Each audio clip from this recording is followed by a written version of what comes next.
கல்வியறிவு பெற்ற அழகான இளம்பெண் என்னை 5 ஆண்டுகள் திருமணம் செய்து கொள்ள சம்மதித்தாள். அவளுக்கு சிறிய பூச்சிகள் என்றால் ஒவ்வாமை என்று சொன்னதால் நான் அவளை ஒருபோதும் தீண்டவில்லை. அதனால் நான் எதுவும் செய்யாமல் அவளுடன் சேர்ந்து படிக்க மட்டும் செய்தேன். இருப்பினும் இந்த ஆண்டு கல்லூரி நுழைவுத் தேர்வு முறை மீண்டும் கொண்டு வரப்பட்ட போது கன்னியாக இருக்கும் அவள் என்னிடமிருந்து விவாகரத்து கேட்கிறாள். அவள் ஆரம்பத்திலிருந்தே கிராமத்து மக்களை குறைத்து மதிப்பிட்டாள் என்பதையும் நான் நேர்மையானவன் என்பதால் மட்டுமே என்னை மணந்தாள் என்பதையும் அப்போதுதான் புரிந்து கொண்டேன். இந்த நேரத்தில் என் மனைவி மேரியின் முகத்தில் ஒரு வித ஆணவம் இருந்தது. இது ஆரம்பத்திலிருந்தே ஒரு ஒப்பந்தமாகவே இருந்தது. நீங்கள் யாஞ்சிங்கில் குடியேறியதும் நாம் விவாகரத்து செய்து கொள்வோம். நான் அவளை போக வேண்டாம் என்று கெஞ்சுவேன் என்று மேரி நினைத்தாள். அதை நிராகரிக்க ஏற்கனவே தயாராக இருந்தாள். இருப்பினும் நான் சொன்னேன், நான் இப்போதுதான் மறுபிறவி எடுத்திருப்பதால் என்னை விட்டு செல்வதற்கு நன்றி. எனது முந்தைய வாழ்க்கையில் நான் ஒரு பிரபலமான மருத்துவரானேன். இப்போது நான் ஒரு காலத்தில் விரும்பிய இந்த பெண்ணின் மீது எனக்கு எந்த உணர்வும் இல்லை. இரட்டை மேற்கோள் குறி. பேசி முடித்ததும் நான் நேராக திரும்பி தேர்வு அறைக்குள் நுழைந்தேன். மேரி அதிர்ச்சியடைந்து அப்படியே ஸ்தம்பித்து நின்றாள். நான் இப்போது பேசியபோது ஆரம்பம் முதல் இறுதி வரை நான் அவளை ஒருமுறை கூட பார்க்கவில்லை என்பதை அவள் கவனித்தாள். அவள் சுதாரிப்பதற்குள் நான் அவளது பார்வையில் இருந்து மறைந்து விட்டேன். தேர்வு மணி அடித்ததும் கல்லூரி நுழைவுத் தேர்வின் முதல் தேர்வு தொடங்கியது. சீன மொழி தேர்வு தாளை விரித்தபோது நான் கத்தி கத்தி சிரிக்காமல் இருக்க கஷ்டப்பட்டேன். இந்த தேர்வு தாள் என் நினைவில் இருந்ததைப் போலவே அப்படியே இருந்தது. நான் 40 நிமிடங்களில் முழு தாளையும் முடித்துவிட்டு மேசையின் மீது படுத்து தூங்கத் தொடங்கினேன். 1980 கள் ஒரு பொற்காலம். எனது மருத்துவ திறமை மற்றும் முந்தைய காலத்து நினைவுகளுடன் நான் பெரிய சாதனைகளை செய்ய வேண்டியிருந்தது. இந்த நேரத்தில் ஜன்சான் ஷூட் அணிந்திருந்த ஆசிரியர் ஏமாற்றத்துடன் என்னிடம் வந்து இந்த வயதின் வாய்ப்புகளை பயன்படுத்திக் கொள்ள சொன்னார். இப்படி ஒரு முக்கியமான நேரத்தில் எப்படி தூங்க முடியும்? நான் இன்னும் கண்களை மூடிக்கொண்டு மேசையின் மீது படுத்து என் விரலால் தேர்வு தாளை மெதுவாக தள்ளினேன். தேர்வு கண்காணிப்பாளர் என் தேர்வு தாளை பார்த்தார். உடனே அமைதியானார். இந்த பையன் உண்மையிலேயே மேதையாக இருக்கலாம் என்று தனக்குள் நினைத்துக் கொண்டார். இந்த கணிப்பு 2வது தேர்வில் விரைவாக உறுதி செய்யப்பட்டது. கணித தேர்வு அறையில் நான் மீண்டும் தூங்குவதை பார்த்த ஆசிரியர் வாங் ஆச்சரியத்துடன் என் தாளை பார்க்க வந்தார்.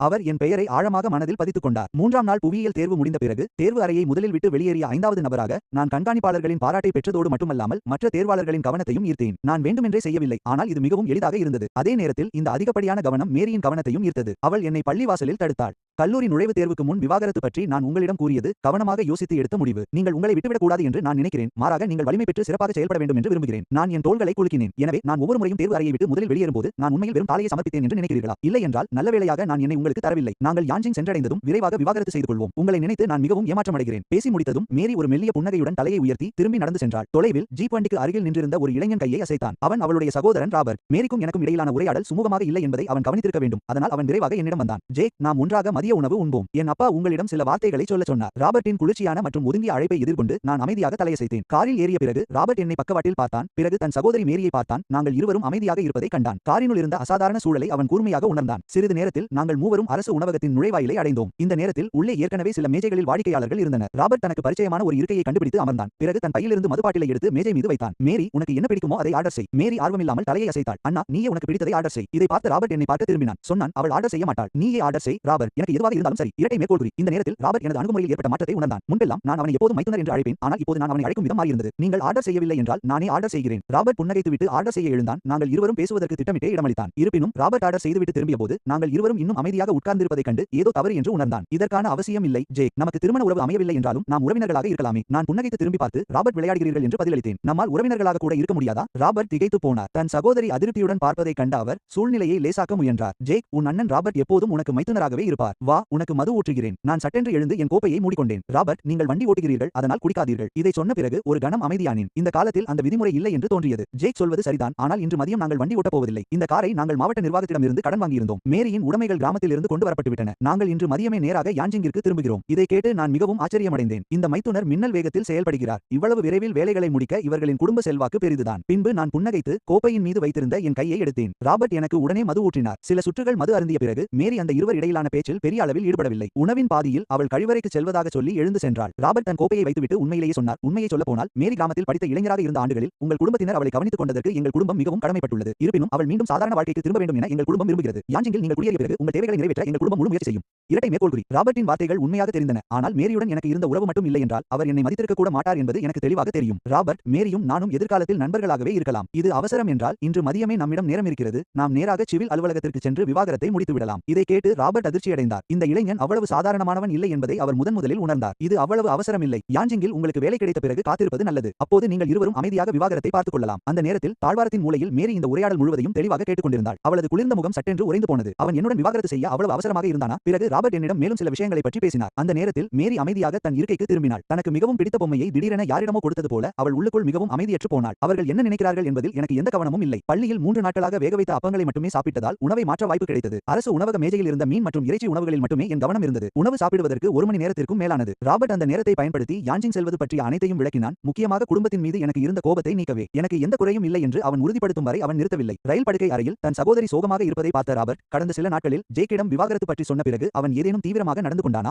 என்று கேட்டான். எதுவும் இல்லை, வெறும் இடைவெளியும் அலட்சியமும் தான். இரட்டை மேற்கோள் குறி. இதை கேட்ட ராபர்ட் தலையை சொரிந்து கொண்டு அமர்ந்தான். இது விசித்திரமாக இருக்கிறது. உண்மையை சொல்ல போனால் அவனை விட உணவின் மீதுதான் அவன் அதிக ஆர்வம் காட்டினான் என்று எனக்கு தோன்றியது. இரட்டை மேற்கோள் குறி. மேரி திடீரென சிரிக்க ராபர்ட்டுக்கு என்ன செய்வதென்று தெரியவில்லை. உன்னால் இன்னும் சிரிக்க முடிகிறது. அந்த பையன் தான் செய்த தவறை ஒப்புக்கொள்ள கூட இல்லை. இரட்டை மேற்கோள் குறி. சகோதரர்கள் பேசிக் கொண்டிருந்த அதே வேளையில் நான் மற்றொரு அறையில் மஞ்சள் பீ பழ டப்பாவை சாப்பிட்டு முடித்துக் கொண்டிருந்தேன். கலப்படமில்லாத உணவு உண்மையிலேயே சுவையாகவும் மனதிற்கு இதமாகவும் இருந்தது. பிறகு கைகளை தலைக்கு அடியில் வைத்துக் கொண்டு ராபர்ட் மதியம் என்னிடம் சொன்னதை நினைவு கூர்ந்தேன். என் தந்தை ஒரு நாட்டு மருத்துவர் என்பதால் ஹோங்ஷாங்கு இயந்திர தொழிற்சாலை மருத்துவமனையில் எனக்கு வேலை வாங்கி கொடுத்தனர். இரண்டாம் நிலை மருத்துவர் சம்பளத்தில் நான் வேலையை தொடங்குவேன். இந்த சலுகையை பலர் பொறாமைப்படுவார்கள். மிக முக்கியமாக என் குடியிருப்பு பதிவு சிக்கல் தீர்ந்தது. இதன் பொருள் நான் விரைவில் யாஞ்சிங் குடிமகன் ஆகிவிடுவேன். முந்தைய வாழ்க்கையில் 20 ஆண்டுகளுக்கும் மேலாக மருத்துவராக இருந்த எனக்கு நோயாளிகளை குணப்படுத்துவது மிகவும் எளிது. எனக்கு பாரம்பரிய சீன மருத்துவத்திலும் ஆழமான அறிவு இருந்தது. எனக்கு ஒரு வாய்ப்பு மட்டுமே தேவைப்பட்டது. கொஞ்ச நேரத்தில் யாரோ என் காலை கிள்ளுவது போல உணர்ந்தேன். எழுந்திரு ஜேக், நாம் வந்துவிட்டோம். கண்களை திறந்து பார்த்தபோது ராபர்ட் கவலையுடன் என்னை பார்த்துக் கொண்டிருந்தான். கண்களை துடைத்துக் கொண்டு அவசர அவசரமாக ரயிலிலிருந்து அந்த சகோதரர்களுடன் கீழே இறங்கினேன். நாங்கள் இறங்கியதும் குடும்பத்தினர் எங்களை சூழ்ந்து கொண்டனர். நான் கூட்டத்தின் ஓரத்தில் நின்று கொண்டேன். மேரியை சுற்றி சில உறவினர்கள் நின்று அழுது கொண்டிருந்தனர். ராபர்ட் கைகளை பக்கவாட்டில் வைத்துக் கொண்டு புன்னகையுடன் நின்றான். எல்லோரும் நலம் விசாரித்து முடித்த பிறகு அவன் என்னை அனைவரிடமும் அறிமுகப்படுத்த அழைத்துச் சென்றான். மூத்த சகோதரர் வில்லியம் மரியாதையுடன் முன்னால் வந்து என் கைகுலுக்கினார். நீ ஜேக்காகத்தான் இருக்க வேண்டும். நான் மூத்த சகோதரர். உனக்கு சரியான வரவேற்பு விருந்து அளிக்க வேண்டும் என்று தந்தை கூறியிருக்கிறார். நான் தலையை அசைத்து லேசாக புன்னகைத்தேன். வணக்கம் அண்ணா. மாமாவிடம் என் நலம் விசாரிப்பதாக சொல்லுங்கள். எனக்கு இன்னும் சில வேலைகள் இருப்பதால் நான் கிளம்புகிறேன். இதை சொல்லிவிட்டு மற்றவர்களின் எதிர்வினைக்காக காத்திருக்காமல் என் உடைமைகளை எடுத்துக்கொண்டு திரும்பி நடந்தேன். என் போக்கை கண்டு அதிர்ந்த வில்லியம் ராபர்ட்டை பார்த்தார். அவன் அதை புரிந்து கொண்டு உடனே என்னை பின்தொடர்ந்து வந்தான். எனவே என் இரண்டாவது அண்ணன் ராபர்ட் என்னை இயந்திர பழுதுபார்ப்பு நிலையத்திற்கு அழைத்துச் சென்றான். ஆச்சரியமாக தொழிற்சாலை நுழைவாயிலில் துணை இயக்குனர் திரு சிங் என்னை வரவேற்க நேரில் வந்திருந்தார். ராபர்ட் மன்னிப்பு கேட்பது போல் அவரிடம் கைகுலுக்கினான். இவ்வளவு நேரத்திலும் எங்களை வரவேற்க நீங்கள் காத்திருந்தீர்களா? இது ரொம்ப அதிகம். அப்படி பேசாதீர்கள். திரு சிங் கையை அசைத்து மறுத்துவிட்டு என்னை பார்த்து புன்னகையுடன் கேட்டார். இவர்தான் ஜேக் இல்லையா? உண்மையிலேயே சிறந்த இளைஞன். நான் இங்கே புதியவன். வருங்காலத்தில் உங்கள் வழிகாட்டுதல் எனக்கு தேவை. நான் ஏதாவது தவறு செய்தால் தயங்காமல் என்னை திருத்துங்கள். நான் பணிவுடன் முன்வந்து திரு சிங்குடன் கைகுலுக்கினேன். பின்னர் திரு சிங் எங்களை இருவரையும் தொழிற்சாலைக்குள் அழைத்துச் சென்றார். வழியில் திரு சிங் வேண்டுமென்றே அரையடி முன்னால் சென்று ராபர்ட்டுடன் பேசிக் கொண்டிருந்தார். நான் புரிந்து கொண்டு 2 அடி பின்னால் தங்கி அவர்களுக்கு பேச இடம் கொடுத்ததுடன் நான் வேலை செய்ய போகும் இடத்தையும் கவனித்தேன். இரவு 9 மணிக்கு காலியாக இருந்த தொழிற்சாலை வளாகம் அமைதியாக இருந்தது. திரு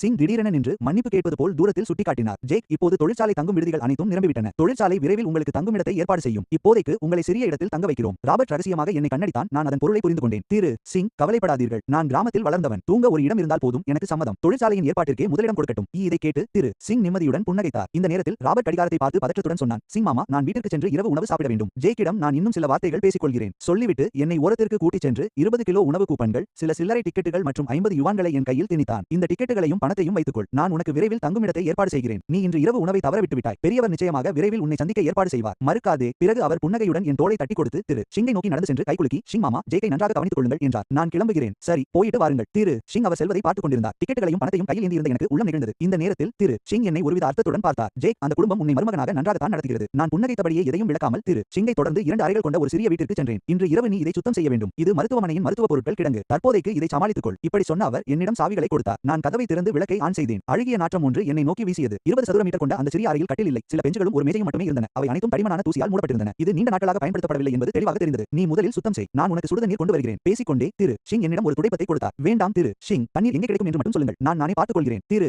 சிங் தெர்மோஸை எடுத்துக்கொண்டு கிளம்பினார். நான் அறையை சுத்தம் செய்ய தொடங்கினேன். கட்டில் இல்லாததால் அங்கு இருந்த ஒரே அலமாரியை தலைகீழாக கவிழ்த்து தரையில் படுக்கை போல விரித்தேன். திரு சிங் சுடுதண்ணீர் தெர்மோஸுடன் திரும்பி வந்து கொஞ்சம் ஆச்சரியத்துடன் பார்த்தார். நீ மிகவும் புத்திசாலிதான். உனக்கு உணவுக்காக கேண்டீனிலிருந்து 3 வேக வைத்த பன்களை ஸ்டீம் பன்ஸ் வாங்கி வந்திருக்கிறேன். நன்றி திரு சிங். திரு சிங் சுற்றிலும் பார்த்துவிட்டு சில அறிவுரைகளை வழங்கிவிட்டு அங்கிருந்து சென்றார். அவரை வழி அனுப்பிவிட்டு ஒரு பெஞ்சில் அமர்ந்து சுடுதண்ணீர் ஊற்றிக்கொண்டு பன்களை சாப்பிட்டபடியே அந்த சிறிய அறையின் ஒவ்வொரு மூலையையும் கவனித்தேன். இந்த 20 சதுர மீட்டர் அறையே இனிவரும் நாட்களில் எனது இருப்பிடமாக இருக்கப் போகிறது. இந்த தருணத்தில் என் இதயம் உற்சாகத்தால் நிறைந்திருந்தது. யான்ஜிங், நான் வந்துவிட்டேன். மறுபுறம் அந்த குடும்பமே மேரியின் வருகைக்காக ஆவலுடன் காத்திருந்தது. தாயார் திருமதி வோங் புன்னகையுடன், நீங்கள் அனைவரும் மேலே செல்லுங்கள். நான் இங்கே தனியாக காத்திருக்கிறேன் என்றார். அவர் பேசி முடிப்பதற்குள்ளேயே ஒரு துருதுருப்பான பெண் குதித்து வந்து அவர்கள் வந்துவிட்டார்கள் என்று கத்தினாள். அவள் பேசி முடித்ததும் ஒரு ஜீப் வாசலில் வந்து நின்றது. மூத்த சகோதரன் வில்லியம் விரைவாக காரிலிருந்து குதித்து, அம்மா, மேரி வந்துவிட்டாள். பிறகு மேரியும் மெதுவாக காரிலிருந்து கீழே இறங்கினாள். இந்த நேரத்தில் திருமதி வோங் உற்சாகத்துடன் முன்னேறி வந்து மேரியின் கைகளை பற்றிக் கொண்டார். மகளே, நீ மிகவும் கஷ்டப்பட்டு விட்டாய். மேரி தலையசைத்து மென்மையாக தன் தாயின் தோளில் கையை போட்டு தலை சாய்த்து மெல்ல அழுதாள். சுற்றியிருந்த மற்றவர்களும் இந்த குடும்ப மரிணைப்பை கண்டு மகிழ்ச்சியடைந்தனர். மீண்டும் பிரேக் போடும் சத்தம் கேட்க ராபர்ட் விரைவாக காரிலிருந்து குதித்து வந்தான். முற்றத்தின் நுழைவாயிலில் இருந்த காட்சியை பார்த்த அவன் லேசாக புன்னகைத்து முன்னால் வந்து தன் மனைவியின் தோளில் கையை போட்டான். 5 கடினமான ஆண்டுகளுக்கு பிறகு அந்த குடும்பம் இறுதியாக ஒன்று சேர்ந்தது. அம்மா, அப்பா எங்கே? தன் தந்தை அங்கு இல்லாததை மேரி கவனித்தாள். திருமதி வாங் கண்ணீரை துடைத்துக் கொண்டு லேசாக புன்னகைத்தார். உன் அப்பா அதை வெளிக்காட்டிக் கொள்ளாத அளவுக்கு பிடிவாதமானவர். அவர் உள்ளே காத்திருக்கிறார். வா,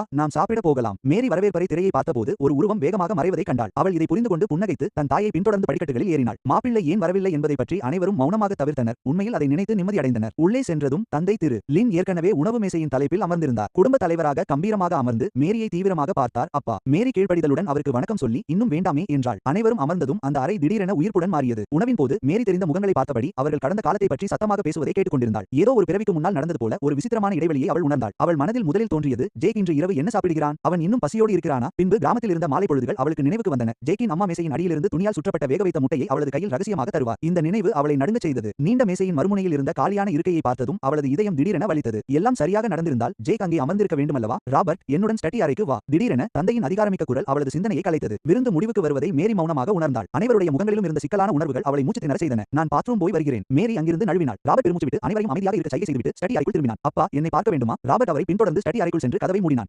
லிண்டி கோப்பையை எடுத்தார். அவரது கண்கள் சொல்லொன்னா சோகத்தால் நிறைந்திருந்தன. என்ன நடக்கிறது என்று சொல். உன் சகோதரியின் நிலை இன்று இரவு மிக மோசமாக உள்ளது. அப்பா, மேரி இப்பதான் வந்திருக்கிறாள். அவளுக்கு இன்னும் பழகவில்லை என்று நினைக்கிறேன். ராபர்ட் ஒரு பொய்யான புன்னகையை செய்தான். போதும், அந்த அதிகார பேச்சை என்னிடம் காட்டாதே. என் தந்திரங்களை நீ நன்றாக கற்றுக்கொண்டாய். ராபர்ட் தனது தந்தையின் கூர்மையான பார்வையை சந்தித்து பெருமூச்சுடன் தலையசைத்தான். ஜேக்கின் நிலைமை தீர்க்கப்படவில்லையா? அவர்களை அழைத்து வரும் வேளையில் நான் சொதப்பிவிட்டேனா? இல்லை அப்பா. ராபர்ட் வருத்தமான முகத்துடன் இதற்கு நேர்மாறாகத்தான் நடந்திருக்கிறது என்று நினைக்கிறேன் என்று விளக்கினான். ஜேக் மேரியிடம் ஒட்டிக்கொள்ளவே இல்லை. மாறாக அவன் பெருந்தன்மையுடன் நடந்து கொண்டான். அப்பா, சுற்றி வளைக்காமல் பேசுகிறீர்களே, அதற்கு என்ன அர்த்தம்? இந்த 2 நாட்களில் ஜேக் மாறியிருப்பதை என்னால் உணர முடிந்தது. முன்பு அவன் மேரியிடம் எப்போதும் அன்பாகவும் அக்கறையுடனும் இருப்பான். ஆனால் இந்த முறை ஜேக்கிற்கு மேரியின் மேல் ஆர்வம் குறைந்துவிட்டது போல எனக்கு தோன்றியது. இரட்டை மேற்கோள் குறி. இதை கேட்ட லின் புருவங்களை சுருக்கினார். அவன் நமது குடும்பத்தின் ஏற்பாடுகளின் மீது கோபத்தில் இருக்கிறானா? இப்படியெல்லாம் தன் அதிருப்தியை வெளிப்படுத்துகிறானா? எங்கள் குடும்பம் அவனுக்கு யாஞ்சிங் வர வாய்ப்பளித்ததில் அவன் மிகவும் நன்றியுடன் இருக்கிறான். அவன் சொன்னான், எங்கள் குடும்பம் அவனுக்கு எதுவும் கடன்பட்டிருக்கவில்லை. அன்பு இல்லாத போது விவாகரத்தே சிறந்த தீர்வாகும். இந்த முடிவு இரு தரப்புக்கும் நல்லது. நான் அவனிடம் பலமுறை உறுதிப்படுத்திக் கொண்டேன். அவனுக்கு எந்த வருத்தமும் இல்லை. இரட்டை மேற்கோள் குறி. மகனின் விளக்கத்தை கேட்ட லின் மிகவும் ஆச்சரியமடைந்தார். பிரச்சனை மேரியிடம் தான் போலிருக்கிறது. போய் அவளை உள்ளே கூப்பிடு. ராபர்ட்டின் இதயம் சட்டென்று பதறியது. அப்பா, தயவு செய்து அவளை வற்புறுத்த வேண்டாம். நான் என்ன செய்கிறேன் என்று எனக்கு தெரியும். 2 நிமிடங்கள் கழித்து மேரி கீழ்ப்படிதலுடன் உள்ளே வந்து கதவருகே நின்றாள். தன் மகள் பதற்றமடைவதை கண்ட லின் வருந்தினார். மேரி, உன்னிடம் மன்னிப்பு கேட்டுக்கொள்கிறேன். ஜேக்கை நீ திருமணம் செய்து கொள்ள வேண்டும் என்று நான் தான் சொன்னேன். இப்போது விவாகரத்து செய்ய சொல்வதும் நான் தான். ஆனால் நீ தெரிந்து கொள்ள வேண்டும். உன் நன்மைக்காகவே எல்லாவற்றையும் செய்தேன். அப்பா, எனக்கு எல்லாம் தெரியும். கொஞ்ச காலம் நன்றாக ஓய்வெடு. விவாகரத்தை பற்றி கவலைப்படாதே. உன் அம்மாவும் நானும் பார்த்துக் கொள்கிறோம். சரிதானே? மேரி தலையசைத்தாள். ஆனால் அவளது கண்கள் சோகத்தில் ஆழ்ந்தன. அன்று இரவு பல ஆண்டுகளாக பயன்படுத்தாத தன் சிறுவயது படுக்கை அறையில் படுத்திருந்தாலும் அவளுக்கு தூக்கம் வரவில்லை. கிராமத்தில் அந்த குடும்பத்துடன் வாழ்ந்த காட்சிகள் அவள் மனதில் நிழலாடின. இரவு நேரங்களில் ஜேக் அவளை தூங்க வைக்க எப்போதும் தாலாட்டு பாடுவான். அப்போது அது அவளுக்கு எரிச்சலூட்டியது. அதற்காக அவனை அடிக்கடி திட்டுவாள். இப்போது ஏதோ ஒன்று குறைவதாகவும் அது மிகவும் உறுத்துவதாகவும் உணர்ந்தாள். மேரி படுக்கையில் புரண்டு கொண்டிருந்த போது நான் மரக்கட்டில் மீது ஆழ்ந்து தூங்கிக் கொண்டிருந்தேன். மறுநாள் காலை நான் பல் துலக்கும் பொருட்களுடன் கதவை திறந்தபோது வாசலில் ஒருவன் படுத்திருந்தான். நான் அதிர்ச்சியடைந்தேன். அவன் மீது மிதிக்க போனேன். அந்த நடுத்தர வயது மனிதன் சட்டென்று எழுந்து, வணக்கம் தோழரே என்றான். என் பெயர் சுன்ஸ். நான் தொழிற்சாலை பாதுகாப்பு துறையின் துணைத் தலைவர். இரட்டை மேற்கோள் குறி. நான் குழப்பத்துடன் அவனை பார்த்தேன். தம்பி, என்னை இங்கே தேடி வந்தீர்களா? முக்கியமான விஷயம் ஒன்றுமில்லை. காலையில் உங்களுக்கு சுடுதண்ணீர் கிடைக்காதோ என்று பயந்து இந்த அடுப்பை கொண்டு வந்தேன். இந்த செயல் என்னை இன்னும் குழப்பமடைய செய்தது. தம்பி, உங்களுக்கு ஏதும் உதவி வேண்டுமா? தயங்காமல் என்னிடம் சொல்லுங்கள். ஷேம் நேற்று என்னை நேரில் அழைத்து வந்ததை பார்த்து நாங்கள் நெருக்கமானவர்கள் என்று நினைத்து என்னுடன் நல்லுறவை ஏற்படுத்திக் கொள்ள அவர் விரும்பினார் என்பது புரிந்தது. விளக்கம் எதுவும் அளிக்காமல் நான் லேசாக சிரித்தேன். நண்பர்கள் அதிகமாக இருந்தால் நல்லதுதானே? வருங்காலத்தில் உங்கள் ஆதரவை நான் எதிர்பார்க்கிறேன். மிகவும் பெருமை கொள்கிறேன். என்னை நண்பனாக கருதினால் ஏதேனும் தேவைப்பட்டால் தயங்காமல் கேளுங்கள். அதை சொல்லிவிட்டு சஞ்ச் திருப்தியுடன் கிளம்பி சென்றார். காலை உணவுக்கு பிறகு நான் பதிவை முடிக்கச் சென்றேன். விரைவிலேயே நிர்வாக அலுவலக வாசலை அடைந்தேன். நான் கதவை தட்டி, வணக்கம் தோழரே என்றேன். நான் பதிவு செய்ய வந்திருக்கிறேன். நான் என்ன செய்ய வேண்டும்? அங்கே அமைதி மட்டுமே நிலவியது. உள்ளே இருந்தவர் பதில் சொல்லவில்லை. அவருக்கு கேட்டிருக்கும் என்று எனக்கு தெரியும். ஆனால் வேண்டுமென்றே காது கேட்காதது போல நடிக்கிறார். நான் கோபப்படாமல் சொன்னதையே மீண்டும் கூறினேன். அந்த நபர் கையில் இருந்த காகிதங்களை மேஜையில் ஓங்கி அடித்துவிட்டு என் மீது கத்த ஆரம்பித்தார். மீண்டும் மீண்டும் கேட்டுக்கொண்டே இருக்கிறாயே, நான் பிஸியாக இருப்பது தெரியவில்லையா? அங்கே போய் காத்திரு. இதை சொல்லிவிட்டு துய் என்ற அந்த ஊழியர் தனது கால்களை மேஜை மீது வைத்துக் கொண்டு நிதானமாக செய்தித்தாள் வாசித்தார். அப்போது ஒரு நடுத்தர வயது மனிதர் என்னை கவனிக்காமல் உள்ளே நுழைந்தார். துய் உடனே முகத்தை மலர வைத்து அவரை வரவேற்றார். இயக்குனர் மா, காலை வணக்கம். இதோ உங்களுக்காக போட்ட தேநீர். இயக்குனர் மா தேநீரை வாங்கி குடித்துவிட்டு தொண்டையை செருமினார். வாசலில் இருக்கும் அந்த பையன் என்ன செய்கிறான்? பதிவு செய்ய வந்திருப்பதாக சொல்கிறான். காலை நேரத்திலேயே இங்கே கத்திக்கொண்டு விதிமுறைகள் தெரியாமல் இருக்கிறான். இவனை சரி செய்ய வேண்டும். சமீப காலமாக படித்த இளைஞர்கள் நகரத்திற்கு திரும்புவதால் சொந்தக்காரர்களும் மற்றவர்களும் நம் தொழிற்சாலையை சீரழிக்கிறார்கள். அவர்கள் பேசுவது நன்றாக கேட்டது. எனக்கு கேட்க வேண்டும் என்று அவர்கள் சத்தமாக பேசினார்கள். பின்பு பழகிய காலடி சத்தம் அருகில் வருவதை கேட்டேன். நான் புன்னகையுடன் அமைதியாக காத்திருந்தேன். சிறிது நேரத்தில் ஷிங் நடந்து வந்தார். ஜேக், ஏன் இன்னும் இங்கே நிற்கிறாய்? பதிவு செய்ய அதிக நேரம் ஆகாது. நான் கீழே உனக்காக நீண்ட நேரம் காத்திருந்தேன். இந்த குரலை கேட்டதும் இயக்குனர் மா மற்றும் துய் விரைவாக எழுந்து நின்றனர். துணை இயக்குனர் ஷிங், நீங்கள் ஏன் இங்கே வந்தீர்கள்? அவர்கள் என்னை பதட்டத்துடன் பார்த்தார்கள். என் உதட்டோரத்தில் இருந்த மெல்லிய புன்னகையை கவனித்தார்கள். அவர்கள் இதயம் அதிர்ச்சியில் நின்றது. ஷிங் தனது கடிகாரத்தை பார்த்துவிட்டு இயக்குனர் மாவையும் துய்யையும் முறைத்து பார்த்தார். அவர்கள் என்னை அலட்சியப்படுத்தியது அவருக்கு ஒரு பார்வையில் தெரிந்துவிட்டது. கோபம் பொங்கி வந்தாலும் என்னிடம் அதை வெளிக்காட்ட முடியவில்லை. ஜேக், நீங்கள் இப்போதுதான் நிர்வாக அலுவலகத்தை கண்டுபிடித்தீர்களா? ஷிங் அவர்களுக்கு ஒரு வழிவிடுகிறார் என்று எனக்கு தெரியும். அதனால் அந்த வாய்ப்பை பயன்படுத்திக் கொண்டேன். நான் இப்போதுதான் வந்தேன். உங்களை இவ்வளவு தூரம் வரவழைத்ததற்கு மன்னிக்கவும். நான் சொன்னதை கேட்டு இயக்குனரும் துய்யும் ஒருவரையொருவர் பார்த்துக் கொண்டு நிம்மதி பெருமூச்சு விட்டனர். இளைஞரே, நீங்கள் பதிவு செய்ய வந்திருக்கிறீர்கள். இது ஒரு சிறிய விஷயம்தான். இயக்குனர் மா விரைவாக முன்னே வந்து என் அறிமுக கடிதத்தை பெற்றுக்கொண்டார். துய் மேலும் தாமதிக்க துணியாமல் உடனடியாக என் ஆவணங்களை சரிபார்க்க தொடங்கினார். ஷிங் இருமிவிட்டு, நிஜமாகவே தோழர் ஜேக்கின் இடமாற்றம் ஒரு பணி நியமனம், ஊர் திரும்பும் படித்த இளைஞர்களை போன்றது அல்ல. தவறாக நினைக்காதீர்கள். வெளித்தோற்றத்தை வைத்து ஒருவரை எடை போடாதீர்கள் என்று அவர்களுக்கு இது ஒரு எச்சரிக்கையாகவும் இருந்தது. இயக்குனர் மா தன் நெற்றியில் இருந்த வியர்வையை துடைத்துக் கொண்டு, ஆம் ஆம், நாங்கள் நிச்சயமாக ஒருதலைபட்சமாக பார்க்க மாட்டோம் என்றார் பணிவாக. இந்த நேரத்தில் நான் சிரித்துக்கொண்டே, துணை இயக்குனரே, இயக்குனரும் எழுத்தரும் வேலைப்பளுவில் இருந்தார்கள். அவர்கள் எனக்கு எந்த சிரமமும் கொடுக்கவில்லை. அப்படியென்றால் சரிதான் என்று ஷிங் தலையசைத்தார். அந்த நேரத்தில் வெளியில் கார் என்ஜின் சத்தம் கேட்டது. அவர் ஜன்னல் அருகே சென்றார். ஜேக், நீங்கள் இங்கே உங்கள் ஆவணங்களை முடித்து விடுங்கள். உங்கள் இரண்டாவது சகோதரனிடம் பேச நான் கீழே செல்கிறேன். சரி, நான் சிறிது நேரத்தில் கீழே வருகிறேன். இரண்டாவது சகோதரர் ஏன் மீண்டும் வந்தார்? ஷிங் செல்வதை பார்த்ததும் இயக்குனர் மாவின் அணுகுமுறை முற்றிலும் மாறியது. அவர் ஓடி வந்து, ஜேக், நீங்கள் எவ்வளவு பெருந்தன்மையானவர். துணை இயக்குனரிடம் எங்களுக்கு எதிராக எதையும் சொல்லாததற்கு நன்றி. இல்லை என்றால் நாங்கள் பெரிய சிக்கலில் மாட்டிக்கொள்வோம். தொழிற்சாலை நிர்வாகத்தின் தலைவரான இயக்குனர் மாவே இப்படி இருக்கும்போது அவரது உதவியாளர் துய் எப்படி தலைகுனியாமல் இருக்க முடியும்? அவர் விரைவாக மன்னிப்பு கேட்டார். ஜேக், உங்களை போன்ற திறமைசாலியை நான் அடையாளம் காண தவறிவிட்டேன். நான் முன்பு முரட்டுத்தனமாக நடந்து கொண்டேன். தயவு செய்து அதை மனதில் கொள்ளாதீர்கள். அதற்கு தேவையில்லை. இல்லை. நமக்கு முந்தைய விரோதங்கள் எதுவும் இல்லை. அதோடு எதிர்காலத்தில் சில விஷயங்களுக்கு நான் உங்களுக்கு தொந்தரவு தர வேண்டியிருக்கும். திரு ஜிங் அவர்களை கண்டித்த பிறகு இப்போது நான் அவர்களுக்கு சர்க்கரை கொடுத்து சமாதானப்படுத்தினேன். அவர்களை கையாள அதுவே போதுமானதாக இருந்தது. இந்த வார்த்தைகள் இயக்குனர் மாவின் மனதை மலரச் செய்தன. ஓ ஜேக், உங்கள் அறிவுத்திறன் உண்மையிலேயே வியக்கத்தக்கது. எதிர்காலத்தில் உங்களுக்கு ஏதேனும் சிரமங்கள் இருந்தால் நாங்கள் நிச்சயமாக உங்களுக்கு உதவுவோம். அவர்களை என் கட்டுப்பாட்டுக்குள் கொண்டு வந்துவிட்டேன் என்று தெரிந்து நான் எதையும் சொல்லாமல் புன்னகைத்தேன். ஆழ்ந்த ஆலோசனைக்கு பிறகு நான் எளிதான மகப்பேறு துறையை கைவிட்டு சவாலான அவசர சிகிச்சை பிரிவை தேர்ந்தெடுத்தேன். ஆனால் என்னை போன்ற ஒரு சிறந்த மருத்துவ நிபுணருக்கு அதை சமாளிப்பது மிகவும் எளிது. மேலும் மற்ற துறைகளை விட இதில் பலன்கள் அதிகம். கூடுதல் உணவு கூப்பன்கள் மற்றும் பிற சலுகைகள் மட்டுமல்லாமல் எதிர்காலத்தில் தொழிற்சாலையில் ஏதேனும் வெகுமதிகள் கிடைத்தால் தலைமையின் கவனத்திற்கு முதலில் வருவது நானாகத்தான் இருப்பேன். அவசர சிகிச்சை பிரிவுக்கான ஆவணங்களை முடித்த பிறகு அந்த இருவரிடமும் விடைபெற்று கீழே சென்றேன். ராபர்ட் திரு ஷிங்கிடம் பேசிக் கொண்டிருப்பதை நான் கண்டேன். ஜேக், உனது பதிவு முடிந்துவிட்டதா? ஆம், நான் அவசர சிகிச்சை பிரிவை தேர்ந்தெடுத்துள்ளேன். இதை கேட்டதும் ராபர்ட்டின் முகபாவனையில் லேசான மாற்றம் தெரிந்தது. நான் ஏதோ ஒரு சாதாரண கிராமத்து மருத்துவர் என்றும் தேநீர் அருந்தவும் செய்தித்தாள் வாசிக்கவும் மீன் பிடிக்கவும் வசதியான ஒரு வேலையை தேர்ந்தெடுப்பேன் என்றும் அவர் நினைத்திருந்தார். ஜேக், நீ என்னை உண்மையிலேயே ஆச்சரியப்படுத்துகிறாய். இது ஒரு பெரிய சவால். திரு ஷிங்கும் மிகவும் மகிழ்ச்சியடைந்து கைகளை தட்டினார். மிகவும் நல்லது ஜேக், உன் செயல்பாட்டை பார்க்க நான் ஆர்வமாக உள்ளேன். துணை இயக்குனரே, நீங்கள் என்னை அளவுக்கு அதிகமாக புகழ்கிறீர்கள். நான் லேசாக புன்னகைத்தேன். அதிகமாக பேச விரும்பவில்லை. விரைவிலேயே அவர்கள் ஆச்சரியப்படுவார்கள். நாங்கள் சிறிது நேரம் பேசிக் கொண்டிருந்தோம். பிறகு ராபர்ட் என்னை காரில் ஏறுமாறு அழைத்தார். வா ஜேக், நான் உன்னுடன் சேர்ந்து ஷாப்பிங் செல்கிறேன். சுற்றியிருந்தவர்களின் ஆர்வமான பார்வைகளை நான் கவனித்தேன். ஐயோ, பின் கூறினேன். ராபர்ட், நான் தனியாகவே சென்று விடுவேன். காரில் செல்வது கொஞ்சம் ஆடம்பரமாக தெரியவில்லையா? ராபர்ட் சிரித்துக் கொண்டே காரின் ஹாரனை சில முறை ஒலிக்கச் செய்தார். இப்போது மருத்துவமனைக்கு உள்ளே சென்றவர்களும் வெளியே வந்தவர்களும் எங்களையே பார்த்தனர். என்னிடம் தீய எண்ணம் கொண்டவர்களுக்கு நான் ஒரு எளிய மனிதன் அல்ல என்பதை காட்டவே ராபர்ட் வேண்டுமென்றே இப்படி செய்கிறார் என்று எனக்கு தெரியும். இந்த இரண்டாவது மைத்துனர் கர்வம் கொண்டவராக இருந்தாலும் அவர் பழக எளிமையானவர் என்பதை நான் ஒப்புக்கொள்ளத்தான் வேண்டும். அதோடு ராபர்ட், கல்லூரி நுழைவுத் தேர்வு முடிவுகளை தெரிந்து கொள்ள நான் வீட்டிற்கு ஒரு போன் செய்ய வேண்டும். கவலைப்படாதே, அலுவலகத்தில் எங்களிடம் போன் இருக்கிறது. நான் அதை சரி செய்கிறேன். ராபர்ட்டுடன் ஷாப்பிங் முடித்தபோது மதியமாகிவிட்டது. நன்றி ராபர்ட். மேரியுடனான விவாகரத்தை கூடிய விரைவில் முடித்து விடுகிறேன். மேரியை விவாகரத்து செய்ய நான் உன்னை அவசரப்படுத்த வரவில்லை. தவறாக புரிந்து கொள்ளாதே. நீ பயப்படவில்லை என்று எனக்கு தெரியும். நான் மேரியை பற்றிக் கொண்டிருக்கிறேன். ஆனால் உங்கள் பெற்றோரின் நிலை என்ன? மேரியும் அதே கருத்தில் தான் இருக்கிறாள். ஜேக் ஆகிய நான் சொன்னதை செய்வேன் என்று உங்கள் தந்தையிடம் தயவு செய்து கூறுங்கள். நான் மேரியின் வாழ்க்கையை தடுக்க மாட்டேன். நான் தொழிற்சாலையில் நன்றாக வாழ்ந்து கொள்வேன். இதை கேட்டதும் அதன் அர்த்தத்தை ராபர்ட் புரிந்து கொண்டார். அந்த குடும்பத்துடன் நான் அதிகம் தொடர்பு கொள்ள விரும்பவில்லை என்பதையும் அவர்களிடம் அதிகம் கடன்பட விரும்பவில்லை என்பதையும் அவர் அறிந்து கொண்டார். கார் கதவு மூடியது. நான் வெளியே வந்தேன். ஜேக், நீ நன்றாக வாழ வேண்டும் என்று விரும்புகிறேன். வேறு எந்த அர்த்தமும் இல்லை. ராபர்ட் இதை உணர்ச்சியின்றி கூறினான். ஆனால் நான் என் முதுகுக்கு பின்னால் கையை அசைத்து விடைபெறுவதை பார்த்தான்.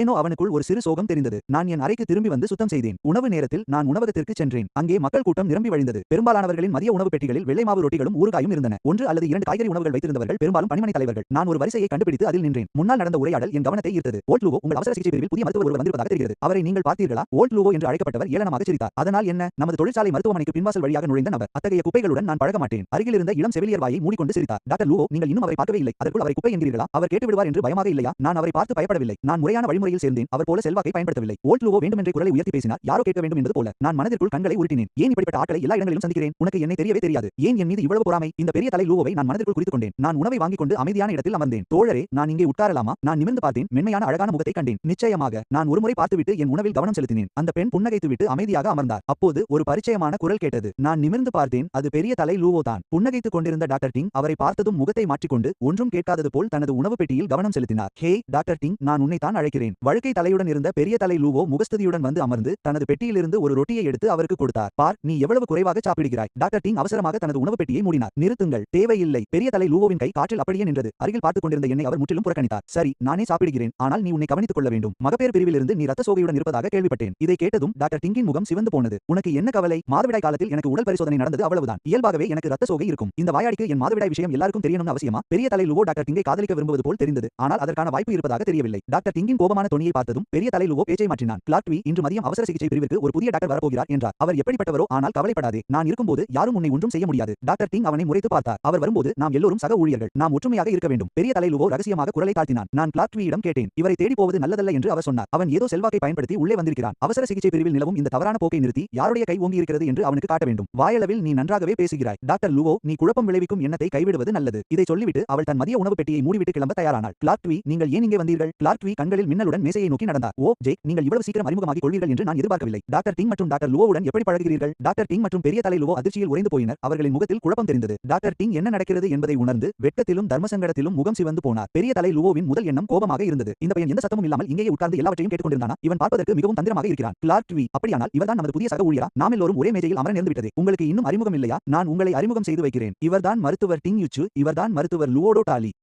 நான் முன்னேறி சென்று டாக்டர் டிங்கிடம் கைகுலுக்கினேன். அவருடைய மென்மையான கை சற்றே குளிராக இருந்தது. நான் உடனே கையை எடுத்துக்கொண்டேன். வணக்கம் டாக்டர் டிங், எனக்கு வழிகாட்டுங்கள். டாக்டர் டிங் வெட்கத்துடன் தலையசைத்தார். வணக்கம் டாக்டர் லீ. பின்பு பெரிய லூவோ ஒருவிதமான புன்னகையுடன் கையை நீட்டினான். சக ஊழியரா என்று ஏளனமாக சொன்னான். டாக்டர் லீ தானே? நீங்கள் தங்கமா அல்லது துருப்பிடித்த இரும்பா என்பது சீக்கிரமே தெரிந்துவிடும். நான் உடனடியாக என் கையை திசை மாற்றி முகத்திற்கு முன்னால் அசைத்தேன். ஓல்ட் சுய், உணவகத்தின் சூழல் நன்றாகவே இருக்கிறது. ஏன் இங்கே ஈக்கள் மொய்த்துக் கொண்டிருக்கின்றன? பசியையே கெடுத்து விடுகிறது. பிக் ஹெட் லூவோவின் மிரட்டலான முகத்தை பொருட்படுத்தாமல் நான் மீண்டும் அமர்ந்து கிளார்க் சுயுடன் பேசிக் கொண்டிருந்தேன். பிக் ஹெட் லூவோ பட்டலை கடித்துக் கொண்டு வன்மத்துடன் தனது உணவை முடித்துவிட்டு அங்கிருந்து கிளம்பினான். எங்களுக்கு இடையே இருந்த மோதலை கவனித்த கிளார்க் அதை சரி செய்ய முயற்சித்தார். ஓல்ட் லுவோ, சாப்பிட்டு முடித்து விட்டீர்களா? இன்னும் சில உணவுகளை ஆர்டர் செய்கிறேன். நாம் சேர்ந்து சாப்பிடலாமா? ஈக்கள் சுற்றும் இடத்தில் என்னால் சாப்பிட முடியாது. பிக் ஹெட் லுவோ திரும்பி பார்க்காமல் சென்று விட்டான். அந்த நேரத்தில் டாக்டர் டிங்கால் சிரிப்பை அடக்க முடியாமல் பொங்கி வந்தார். டாக்டர் லீ, நீங்கள் நிஜமாகவே வித்தைக்காரர் தான். அவரை அவ்வளவு கோபப்படுத்தி விட்டீர்கள். ஆனால் கிளார்க் என் காதில் கிசுகிசுத்தார். டாக்டர் லுவோவுக்கு நல்ல தொடர்புகள் உண்டு. கவனமாக இருங்கள். அவன் வஞ்சகமானவன். இரட்டை மேற்கோள் குறி. அப்போது அழகான தோற்றம் கொண்ட ஒரு பெண் அங்கே நடந்து வந்தார். டிங் அவரை அறிமுகப்படுத்த விரைவாக எழுந்து நின்றார். டாக்டர் லீ, இவர்தான் டாக்டர் லின் முயு, நமது தொழிற்சாலை மருத்துவமனைக்கான 3001 மருத்துவமனையின் ஆதரவு குழுவின் தலைவர். நான் டாக்டர் லின்னிடம் பேசுவதற்கு முன்பே ஒரு இளம் செவிலியர் பதற்றத்துடன் ஓடி வந்தார். டாக்டர் டிங், அவசர சிகிச்சை தேவைப்படுகிறது. உயிருக்கு போராடும் ஒரு நோயாளி வந்திருக்கிறார். டாக்டர் லுவோ நம்மை விரைவாக வரச் சொல்கிறார். இதை கேட்ட டாக்டர் டிங்கின் முகம் மாறியது. டாக்டர் லின் மற்றும் கிளார்க்கும் பதற்றமடைந்தனர். டாக்டர் லின்னிடம் நலம் விசாரிக்கும் நேரம் எனக்கு கிடைக்கவில்லை. நான் முன்னேறி வெளியே சென்றேன். டாக்டர் டிங் அந்த இளம் செவிலியரை பிடித்துக்கொண்டு உணவை அப்படியே விட்டுவிட்டு விரைவாக பின்தொடர்ந்தார். டாக்டர் லின் அவசர சிகிச்சை பிரிவு குறித்து கவலையில் இருந்ததால் அவருக்கு பசி எடுக்கவில்லை. கிளார்க் ஒரு பண்ணை கையில் எடுத்து கடித்தபடியே அவர்களுடன் பின்தொடர்ந்தார். இங்கே டாக்டர் டிங்கும் நானும் அந்த இளம் செவிலியருடன் அவசர சிகிச்சை பிரிவுக்கு சென்றோம். வழியிலேயே சூழலை புரிந்து கொண்டோம். அங்கே சென்றதும் ஒரு இளைஞன் படுக்கையில் பலரால் கட்டப்பட்டிருப்பதை கண்டோம். பிக் ஹெட் லுவோ ஒரு சிறிய பாட்டிலிருந்து சிரிஞ்ச் மூலம் மருந்தை எடுத்துக் கொண்டிருந்தான். டாக்டர் லுவோ, என்ன நடக்கிறது? பெரிதாக ஒன்றும் இல்லை. ஒருவேளை குடல்வால் வீக்கமாக இருக்கலாம். நான் முதலில் மயக்க மருந்து கொடுத்துவிட்டு பிறகு அறுவை சிகிச்சைக்காக உள்நோயாளி பிரிவுக்கு அனுப்புகிறேன். இதை கேட்ட டாக்டர் டிங் நிம்மதி பெருமூச்சு விட்டார். பிறகு ஏன் அவனை இப்படி கட்டியிருக்கிறீர்கள்? அது அவனுக்கு அசௌகரியமாக இருக்காதா? வாய்ப்பே இல்லை. இந்த குறும்புக்காரன் ஏற்கனவே என்னை ஒருமுறை எட்டி உதைத்து விட்டான். அவனை பிடித்துக் கொள்ளுங்கள். அப்படியே பிக் ஹெட் லுவோ குளிர்ச்சியான புன்னகையுடன் சிரிஞ்சை பிடித்திருந்தான். அவன் திரும்பிய போது அவனது புருவத்தின் அருகே காலனி முத்திரை இருப்பதை நான் கவனித்தேன். சிரிப்பை அடக்கிக் கொண்டு அந்த இளைஞனின் அறிகுறிகளை கவனித்தேன். அவனது தாடைகள் இறுக்கமாக மூடியிருந்தன. கண்கள் மூடப்பட்டிருந்தன. அவன் தனது வயிற்றை பாதுகாக்க உடல் முழுவதும் சுருண்டு படுக்கையில் கிடந்தான். ஒரே பார்வையில் இது குடல்வால் வீக்கம் இல்லை என்று எனக்கு தெரிந்துவிட்டது. அப்போது வெளியே இருந்து காலடி சத்தம் கேட்டது. கிளார்க் வி மற்றும் டாக்டர் லின் கதவருகே வந்தனர். டாக்டர் லின்னை பார்த்ததும் பிக் ஹெட் லோ வின் கண்கள் பிரகாசித்தன. டாக்டர் லின், நீங்கள் இன்று வந்திருக்கிறீர்கள். சாப்பிட்டீர்களா? டாக்டர் லின் அவரை பார்க்க கூட இல்லை. குளிர்ச்சியாக, எனக்கு உன்னிடம் பேச நேரமில்லை என்றார். நோயாளிக்கு சிகிச்சை அளியுங்கள். பிக் ஹெட் லோ சிரித்துக்கொண்டே ஊசியை உயர்த்தி நோயாளிக்கு மயக்க மருந்து செலுத்தினார். இது வெறும் அப்பெண்டிசைட்டிஸ் தான். பிறகு அவரை அறுவை சிகிச்சைக்காக மேலே அனுப்புவோம். டாக்டர் லின் படுக்கை அருகே சென்று நெற்றியை சுருக்கினார். இல்லை, இது அப்பெண்டிசைட்டிஸ் போல தெரியவில்லை. டாக்டர் லோ, உங்கள் நோயறிதலில் உறுதியாக இருக்கிறீர்களா? டாக்டர் டிங்கும் வேகமாக அருகில் வந்தார். டாக்டர் லின் சொல்வது சரியாக இருக்கலாம் என்று அவரது உள்ளுணர்வு கூறியது. பிக் ஹெட் லோ நம்பிக்கையுடன் சிரித்தார். டாக்டர் லின், டாக்டர் டிங், என் தொழில்முறை திறமையை சந்தேகிக்காதீர்கள். அந்த தருணத்தில் நான் உறுதியாக சொன்னேன், தவறு, முற்றிலும் தவறு. இது அப்பெண்டிசைட்டிஸே இல்லை. அறுவை சிகிச்சையும் தேவையில்லை.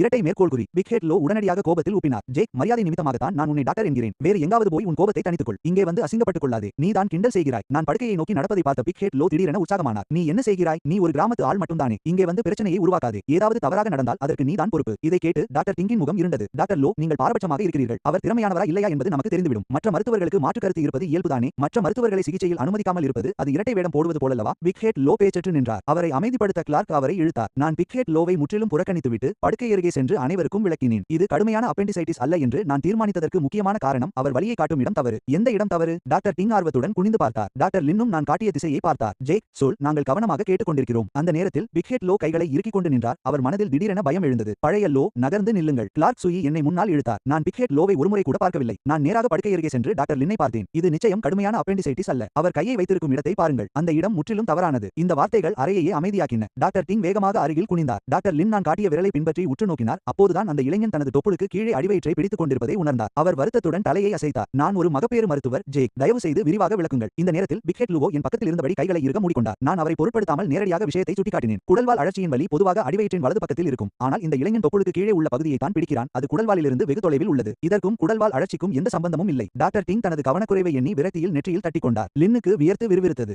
நல்லவேளை நீங்கள் அதை சுட்டிக்காட்டினீர்கள். நாங்கள் தவறுதலாக குடல்வால் அறுவை சிகிச்சையை செய்திருப்போம். அது இந்த இளைஞனுக்கு தேவையற்ற துன்பத்தை ஏற்படுத்தியிருக்கும். இதன் பின் அங்கிருந்த பணியாளர்கள் என்னை பார்க்கும் பார்வையை முழுமையாக மாற்றிக்கொண்டனர். உண்மையான காரணத்தை கண்டறியுமாறு அவர்கள் அனைவரும் என்னிடம் வலியுறுத்தினர். பிக் ஹெட் லுவோவின் வாய் கடும் கோபத்தில் துடித்தது. நான் அவசரமாக எந்த முடிவும் எடுக்கவில்லை. நான் திரும்பிச் சென்று படுக்கையின் ஓரத்தில் அமர்ந்து அந்த இளைஞனின் வயிற்றில் அழுத்தினேன். நேற்று இரவும் இன்றும் நீங்கள் என்ன சாப்பிட்டீர்கள்? நண்டு. நேற்று இரவு கொஞ்சம் சாப்பிட்டேன். மதியமும் சாப்பிட்டேன். அதிகமாக நண்டு சாப்பிட்டதால் இப்படி இருக்குமோ? அந்த இளைஞனின் வேதனையான குரல் எனக்கு உறுதியை அளித்தது. ஆனால் இந்த நேரத்தில் பிக் ஹெட் லுவோ குறை கூற குதித்தார். ஜேக், வீண் தற்பெருமை பேசாதே. கோடையில் நண்டு பிடித்து சாப்பிடாதவர் யார்? நண்டு சாப்பிடுவதால் எப்படி இப்படி வரும்? நீ எதையோ உளறுகிறாய் என்றுதான் நான் நினைக்கிறேன். டாக்டர் லின் அவரை முறைத்து பார்த்தார். டாக்டர் டிங் தலையை திருப்பிக் கொண்டார். நான் அந்த கோமாளியை புறக்கணித்துவிட்டு அனைவரையும் அதிர வைக்கும் ஒரு முடிவை சொன்னேன். இந்த காலகட்டத்தில் நீங்கள் இன்று காலை வெறும் வயிற்றில் பச்சை பசுமன் பழங்களை சாப்பிட்டிருக்க வேண்டும். டாக்டர் லீக்கு அது எப்படி தெரியும்? இன்று காலை எனக்கு பசியாக இருந்தது. அதனால் முன்முற்றத்தில் இருந்த ஒரு பை பச்சை பசுமன் பழங்களை எடுத்து சாப்பிட்டு விட்டேன். டாக்டர் லின்னும் டாக்டர் டிங்கும் என்னை ஆச்சரியத்துடன் பார்த்தனர். அதனால் ஏற்படும் ஆபத்தான எதிர்வினையை அவர்களுக்கு உடனடியாக விளக்கினேன். பச்சை பசுமன் பழத்தில் உள்ள டானிக் அமிலம் நண்டில் உள்ள அதிக புரதத்துடன் சேரும்போது உடனே கட்டியாகி உடலில் வலுவான நிராகரிப்பை ஏற்படுத்துகிறது. இது ஒரு நண்டு நச்சுத்தன்மை, கிராப் பாய்சனிங். பணியாளர்கள் அனைவரும் திகைத்து நின்றனர். டாக்டர் லின்னின் கண்கள் பாராட்டால் மின்னின. அறுவை சிகிச்சை அல்லாத சிகிச்சை முறைகளை பற்றி அவர் உடனடியாக கேட்டார். மிகவும் எளிது. உடலில் நீச்சத்தை அதிகரிக்க வேண்டும். வயிற்றுப்போக்கை நிறுத்த வேண்டும். வாந்தியை நிறுத்த வேண்டும். அதே நேரத்தில் நான் 2 தாள உணவு கூப்பன்களையும் சில சில்லறைகளையும் எடுத்து எழுத டேயிடம் கொடுத்தேன். தயவு செய்து சிற்றுண்டி சாலைக்கு சென்று 3 ஊறுகாய் முட்டைகளை வாங்கி வாருங்கள். பின்னர் மான்ட்மோரிலோனை பவுடரை ஊறுகாய் முட்டைகளுடன் சேர்த்து எடுத்துக்கொள்ள டாக்டர் டேமிடம் கூறினேன். ஊறுகாய் முட்டைகள் நோயை குணப்படுத்துமா? நீ கேலி செய்கிறாய் என்று நினைக்கிறேன். பிக் ஹெட் லுவோ இன்னும் ஓரத்திலிருந்து ஏளனமாக சிரித்துக் கொண்டிருந்தார். ஆனால் பதப்படுத்தப்பட்ட முட்டை மற்றும் மிரில்லனைட் பவுடர் கலந்த கலவையை சுடுநீரில் கரைத்து கொடுத்த சில நிமிடங்களிலேயே அவமானத்தின் தருணம் வந்துவிட்டது. வெறும் 10 நிமிடங்களில் அந்த இளைஞனின் பச்சையாக இருந்த முகம் அற்புதமாக இயல்பு நிலைக்கு திரும்பியது. அவன் படுக்கையில் அமரவும் செய்தான். பெரிய தலை லோ உடனடியாக குணமடைந்த நோயாளி உறைந்து போய் நின்றார். டாக்டர் லின்னும் டாக்டர் டிங்கும் அதிர்ச்சியில் கண்கள் விரிய பார்த்தனர். கடவுளே, என் வயிறு இப்போது வலிக்கவில்லை. டாக்டர் லீ நிஜமாகவே ஒரு நடமாடும் அதிசயம். சுற்றியிருந்த தொழிலாளர்கள் வியப்புடன் கத்தினர். மிகுந்த மரியாதையுடன் என்னை நோக்கினர். என்ன, குருட்டு கண்ணுக்கு கிடைத்ததுதான் அந்த எலி. இது வெறும் அதிர்ஷ்டம். பெரிய தலை லோ தடுமாறினார். போராட்டம். ஆனால் இந்த வார்த்தைகள் தொழிலாளர்களின் கோபத்தை உடனடியாக தூண்டியது. போலி டாக்டரே, உனக்கு இன்னும் பேச தைரியம் இருக்கிறதா? இவனை நீ கிட்டத்தட்ட கொன்றே விட்டாய். உன் மருத்துவ திறன் மோசம், உன் ஒழுக்கம் அதைவிட மோசம். டாக்டர் லீயுடன் ஒப்பிடும்போது நீ குப்பை. இந்த கடுமையான வார்த்தைகள் பெரிய தலை லோவின் இதயத்தை துளைத்தன. அவர் கோபத்தில் நடுங்கினார், கூட்டத்தை சுட்டிக்காட்டி கத்தினார். ஆனால் தொழிலாளர்களின் பலத்தை கண்டு பயந்து கோபத்துடன் கையை மட்டும் ஆட்டினார். அப்போது டாக்டர் டிங் இறுதியாக ஒரு அடியை கொடுத்தார். இந்த மருத்துவ சம்பவத்தை பற்றி நான் கிளினிக் தலைமையிடம் உண்மையாக அறிக்கை அளிப்பேன். வெளியே போ என்று டாக்டர் லின் சேர்த்துக் கொண்டார். நான் இதை ஆலை நிர்வாகத்திடமும் தெரிவிப்பேன். நீ 1000 வார்த்தைகள் கொண்ட மன்னிப்பு கடிதத்தை உடனடியாக சமர்ப்பிக்க வேண்டும். இருவரிடமிருந்தும் வந்த தாக்குதலை சமாளிக்க முடியாமல் பெரிய தலை லோ உடைந்தே போனார். அவர் முகம் வெளிரி போய் ஒரு முழு வாக்கியத்தை கூட பேச முடியவில்லை. அவர் ஒரு நாற்காலியை எட்டி உதைத்துவிட்டு அவசர சிகிச்சை பிரிவிலிருந்து நழுவி சென்றார். ஆபத்து முடிவுக்கு வந்தது. டாக்டர் டிங் தன் நெஞ்சில் கை வைத்து மீண்டும் மீண்டும் எனக்கு நன்றி தெரிவித்தார். டாக்டர் லின் அவரை பாராட்டினார். ஜேக், உனக்கு மருத்துவ அனுபவம் இருப்பது மட்டுமின்றி நாட்டு மற்றும் நவீன மருத்துவத்தை இணைத்து இப்படி முட்டையை பயன்படுத்தியது நீ சிறந்த திறமைசாலி என்பதை காட்டுகிறது. நான் லேசாக புன்னகைத்தேன். இது மருத்துவ இணைப்பு அல்ல, நமக்கு அறுவை சிகிச்சை தேவைப்படவில்லை. நான் அனைவருக்கும் உண்மையை சொல்கிறேன். நான் பெரிதாக ஒன்றும் நினைக்கவில்லை. கிராமப்புறங்களில் உயிரை காப்பாற்ற நான் இந்த நாட்டு மருத்துவ முறையை பயன்படுத்தினேன். வயிற்றின் அமிலத்தன்மையை சமன் செய்யவும் எரிச்சலை குறைக்கவும் நான் சிறிது மிரில்லனைட் பவுடர் சேர்த்தேன். சுற்றியிருந்த தொழிலாளர்கள் உரக்கச் சிரித்தனர். எந்த முறை என்றாலும் நீ பெரிய தலை லோவை விடச் சிறந்தவன். இனிமேல் நாங்கள் அனைவரும் சிகிச்சைக்கு உன்னிடமே வருவோம். படுக்கையில் இருந்த அந்த இளைஞன் ஷியா வாங் என் கையை இறுக்கமாக பற்றிக் கொண்டான். டாக்டர் லீ, நீங்கள் இல்லை என்றால் நான் இன்று தேவையில்லாமல் கஷ்டப்பட்டிருப்பேன். வெறும் ஒரு உணவு மூலம் என்னை குணப்படுத்திவிட்டீர்கள். நான் உண்மையிலேயே வியந்துவிட்டேன். அதே நேரத்தில் அவர் தனது பையில் இருந்த சுருங்கிய 10 காசை எடுத்து என் கையில் திணிக்க முயன்றார். நான் வேகமாக பின்வாங்கி கைகளை அசைத்து மறுத்தேன். இதற்கான செலவை ஆலை நிர்வாகமே ஈடு செய்துவிடும். பணத்தை வைத்துக் கொள்ளுங்கள். இன்று மதியம் கடினமான வேலைகளை செய்யாதீர்கள். அப்போதுதான் எழுத்தர் குவி மகிழ்ச்சியுடன் வந்தார். என் வாழும் அதிசயம். சாப்பிடலாம் வாருங்கள். உணவு இன்னும் ஆறவில்லை. டாக்டர் டிங் குற்ற உணர்ச்சியில் தன் நெற்றியில் தட்டிக்கொண்டார். டாக்டர் லின் நேரடியாக தனது மதிய உணவு பெட்டியை வெளியே எடுத்தார். நாம் அனைவரும் சேர்ந்து சாப்பிடுவோம். இது ஒரு வேலை நேர உணவு. அடுத்து எழுத்தர் குவி பரபரப்பாக அனைத்தையும் ஏற்பாடு செய்தார். நாங்கள் மகிழ்ச்சியாக சாப்பிட்டுக் கொண்டிருந்தபோது எழுத்தர் குவி திடீரென தன் தொடையில் தட்டி என்னை காட்டினார். டாக்டர் லின், நான் உங்களை முறையாக அறிமுகப்படுத்துகிறேன். இவர்தான் நமது ஆலை மருத்துவமனையின் புதிய திறமைசாலி ஜேக். டாக்டர் லின்னின் கண்கள் திடீரென மிகவும் விசித்திரமாக மாறின. அவரது வழக்கத்திற்கு மாறான எதிர்வினையை நான் கவனிக்கவில்லை. புன்னகைத்து என் கையை நீட்டினேன். டாக்டர் லின், உங்களை சந்தித்ததில் மகிழ்ச்சி. ஆனால் அமைதியாக தோன்றும் டாக்டர் லின் உள்ளுக்குள் இவ்வளவு குழப்பத்தில் இருப்பார் என்று நான் எதிர்பார்க்கவில்லை. தனக்கு முன்னால் இருக்கும் இந்த அழகான நேர்மையான நபர் தனது தங்கை மேரியின் போலி கணவர், அந்த கிராமத்து முட்டாள் என்று வதந்தி பரவியவர் என்பதை நம்ப முடியாமல் அவர் என்னையே உற்று நோக்கினார். சில வாய்க்காய்கறிகளை சாப்பிட்ட பிறகு சூழல் மிகவும் தளர்வாக மாறியது. டாக்டர் டிங் என்னை கவனமாக பார்த்தார். டாக்டர் லீ, டாக்டர் லோ பொதுவாகவே அகங்காரம் பிடித்தவர். தயவு செய்து அவரை பெரிதாக எடுத்துக் கொள்ளாதீர்கள். நான் என் உணவு பெட்டியை தள்ளிவிட்டு குளிர்ந்த குரலில் சிரித்தேன். டாக்டர் டிங் நோயாளிகளுக்கு சிகிச்சை அளிப்பது உண்பது போன்றது. அது நல்லதா இல்லையா என்பதை மக்கள் பார்த்து விடுவார்கள். அவருடன் மல்லுக்கட்ட எனக்கு நேரமில்லை. டிங்கின் கண்கள் மின்னின. ஆனால் பெரிய தலை லோவால் எனக்கு பழிவாங்கும் நடவடிக்கை வருமோ என்று அவர் இன்னும் கவலைப்பட்டார். அப்போதுதான் டாக்டர் லின் முன்வந்து பேசினார். டாக்டர் டிங், கவலைப்படாதீர்கள். வருங்காலத்தில் நான் அடிக்கடி உங்கள் ஆலைக்கு வருவேன். நான் இருக்கும் வரை லோவால் எந்த தொந்தரவும் செய்ய முடியாது என்று நினைக்கிறேன். அப்போதுதான் எழுத்தர் சூ சிரித்துக் கொண்டு தலையை ஆட்டினார். டாக்டர் டிங், டாக்டர் லின், டாக்டர் லீயின் உண்மையான திறமை உங்களுக்கு தெரியவில்லை. இரு பெண்களும் அவரை முறைத்து பார்த்தனர். ஆனால் எழுத்தர் சூ மர்மமாக சிரித்துவிட்டு பாத்திரங்களை கழுவ எழுந்து சென்றார். நிறுத்துங்கள். நான் அவரை பிடித்து ஒரு சிகரெட்டை கொடுத்தேன். இந்த உணவிற்கு நீங்கள் பணம் கொடுத்திருக்கிறீர்கள். உங்களை பாத்திரம் கழுவ விட மாட்டேன். சிறிது ஓய்வெடுங்கள். பின்னர் நான் என் உணவு பெட்டியை எடுத்துக்கொண்டு அவசர சிகிச்சை பிரிவிலிருந்து வெளியே நடந்தேன். நான் வெளியே வந்ததும் அறுவை சிகிச்சையை ஒருங்கிணைத்து திரும்பிய இளம் செவிலியர் வோங்கிங்கை மோதிக்கொண்டேன். அவர் வியர்த்து போய் நோயாளியை எல்லா இடங்களிலும் தேடிக் கொண்டிருந்தார். டாக்டர் டிங் விரைவாக அவரை உள்ளே இழுத்து நான் செய்த அந்த தற்காப்பு மீட்பு செய்தியை உற்சாகமாக பகிர்ந்தார். மறுபுறம் நான் பாத்திரங்களை கழுவ சிற்றுண்டி சாலைக்கு பின்னால் சென்றபோது ஒரு அழகான உருவம் என்னை நெருங்கியது. அதை கொடுங்கள், நான் செய்கிறேன். டாக்டர் லின் தனது கைகளை மடித்துக்கொண்டு என் கையிலிருந்து கிண்ணத்தை வாங்கிக் கொண்டார். அவர் சோப்பு போட்டு வேகமாக தேய்த்தாலும் கழுவுவதை வேண்டுமென்றே மெதுவாக செய்தார். பொது மருத்துவமனையில் இருந்து வந்த இந்த நிபுணரை பார்த்தபோது என்னால் கேட்காமல் இருக்க முடியவில்லை. டாக்டர் லின், நீங்கள் அடிக்கடி இந்த இயந்திர பழுதுபார்ப்பு ஆலை கிளினிக்கு வருவீர்களா? அவர் ஒரு கிண்ணத்தை தான் கழுவிக் கொண்டிருந்தாலும் முன்னதாக அவர் பேசிய நியாயமான வார்த்தைகளுக்கு பிறகு இப்போது அவரது கண்களில் ஒரு விதமான கண்காணிப்பு இருப்பதை என்னால் உணர முடிந்தது. பிறகு அவர் சாதாரணமாக என் சொந்த ஊரை பற்றி விசாரித்தார். நான் சாதாரணமாக யாஞ்சிங்கிலிருந்து பல 100 கிமி தொலைவில் உள்ள ஹாங் கவுண்டி என்று பதிலளித்தேன். இந்த 3 எளிய வார்த்தைகள் அவரை திகைக்க வைக்கும் என்று நான் எதிர்பார்க்கவில்லை. அந்த நேரத்தில் ஹான்சின் கவுண்டி என்ற பெயர் அவரது இதயத்தில் பெரும் புயலை கிளப்பியிருந்தது என்று எனக்கு தெரியாது. பிறகு அவர் என் வயது மற்றும் திருமண நிலை குறித்து கவனமாக விசாரித்தார். ஏன் வேலை தேடி இவ்வளவு தூரம் யாஞ்சிங் வந்தேன் என்றும் கேட்டார். அவர் சும்மா பேசுகிறார் என்று நினைத்து நான் நிதானமாக புன்னகைத்தேன். ஒருவர் கொடுத்த பணியை நிறைவேற்ற வந்திருக்கிறேன். என் முடிவை நானே எடுக்கும் நிலையில் இல்லை. இதை சொல்லிவிட்டு நான் வானத்தை பார்த்து பெருமூச்சு விட்டு காலி கிண்ணத்துடன் அங்கிருந்து கிளம்பினேன்.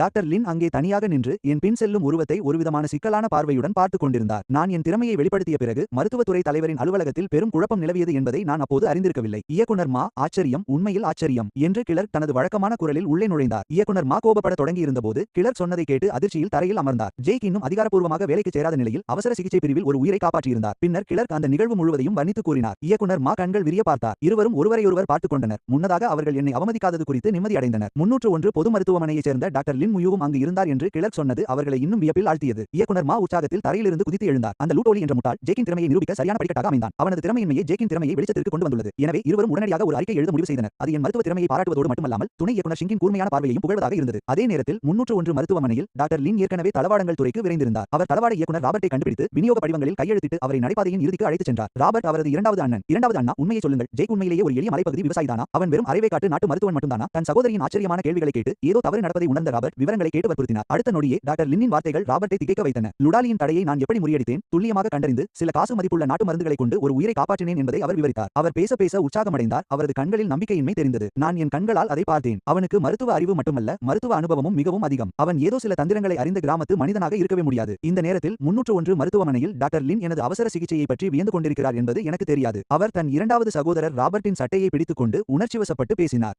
அவன் வெறும் கிராமத்து மருத்துவன் அல்ல. அவனுக்கு தெரிந்தவை நாம் கற்பனை செய்ததை விட அதிகம். டாக்டர் டிங்கிற்கும் எனக்கும் கூட ஆரம்பத்தில் அறிகுறிகள் தெரியவில்லை. அவன் அமைதியாக இருந்து அனைத்தையும் தீர்த்து மருத்துவ விபத்து நேராமல் தடுத்துவிட்டான். டாக்டர் லின் பேச பேச என்னை போல ஆபத்தை எதிர்கொள்ளும் துணிச்சல் சிலருக்கே இருப்பதாக உற்சாகமாக கூறினார். ராபர்ட்டே திகைத்து போனார். அவர் தன் சிகரெட்டை ஒரு இழுத்துவிட்டு அதன் துண்டை அணைத்துவிட்டு மீண்டும் பாக்கெட்டில் வைத்தார். தன் மைத்துனன் மிகவும் வியக்கத்தக்க மனிதனாக மாறி வருவதை எண்ணி அவர் பெருமூச்சு விட்டார். ஆனால் ஹான்சான் மாவட்டத்தில் எனது மருத்துவ திறமை ஒரு நடிப்புதானா என்று டாக்டர் லின் கேட்காமல் இருக்க முடியவில்லை. ராபர்ட் உறுதியாக தலையசைத்து கிராமத்தில் சளி மற்றும் காயங்களுக்கு சிகிச்சை அளிக்க இவ்வளவு பெரிய திறன் தேவையில்லை என்று கூறினார். நகரத்தில் ஒரு இடத்தை பெற நான் என் திறமைகளை வேண்டுமென்றே மறைத்திருந்தால் அந்த திட்டம் மிகவும் பயங்கரமானது. இருவரும் பிரியவிருந்த நேரத்தில் ஒரு பணியை செய்ய யாரோ என்னிடம் ஒப்படைத்ததாக நான் சொன்னதை ராபர்ட் திடீரென நினைவு கூர்ந்தார். அவர் திடுக்கிட்டார். மேரியுடன் நான் என்ஜின் வர சம்மதித்ததும் சில மாதங்களில் விவாகரத்து செய்ய ஒப்புக்கொண்டதும் குடும்பத்திற்கு உதவுவதற்காக மட்டும்தானா? மேரி கவலையின்றி என்ஜினில் குடியேற வேண்டும் என்பதற்காகத்தான் நான் இதையெல்லாம் செய்தேனா?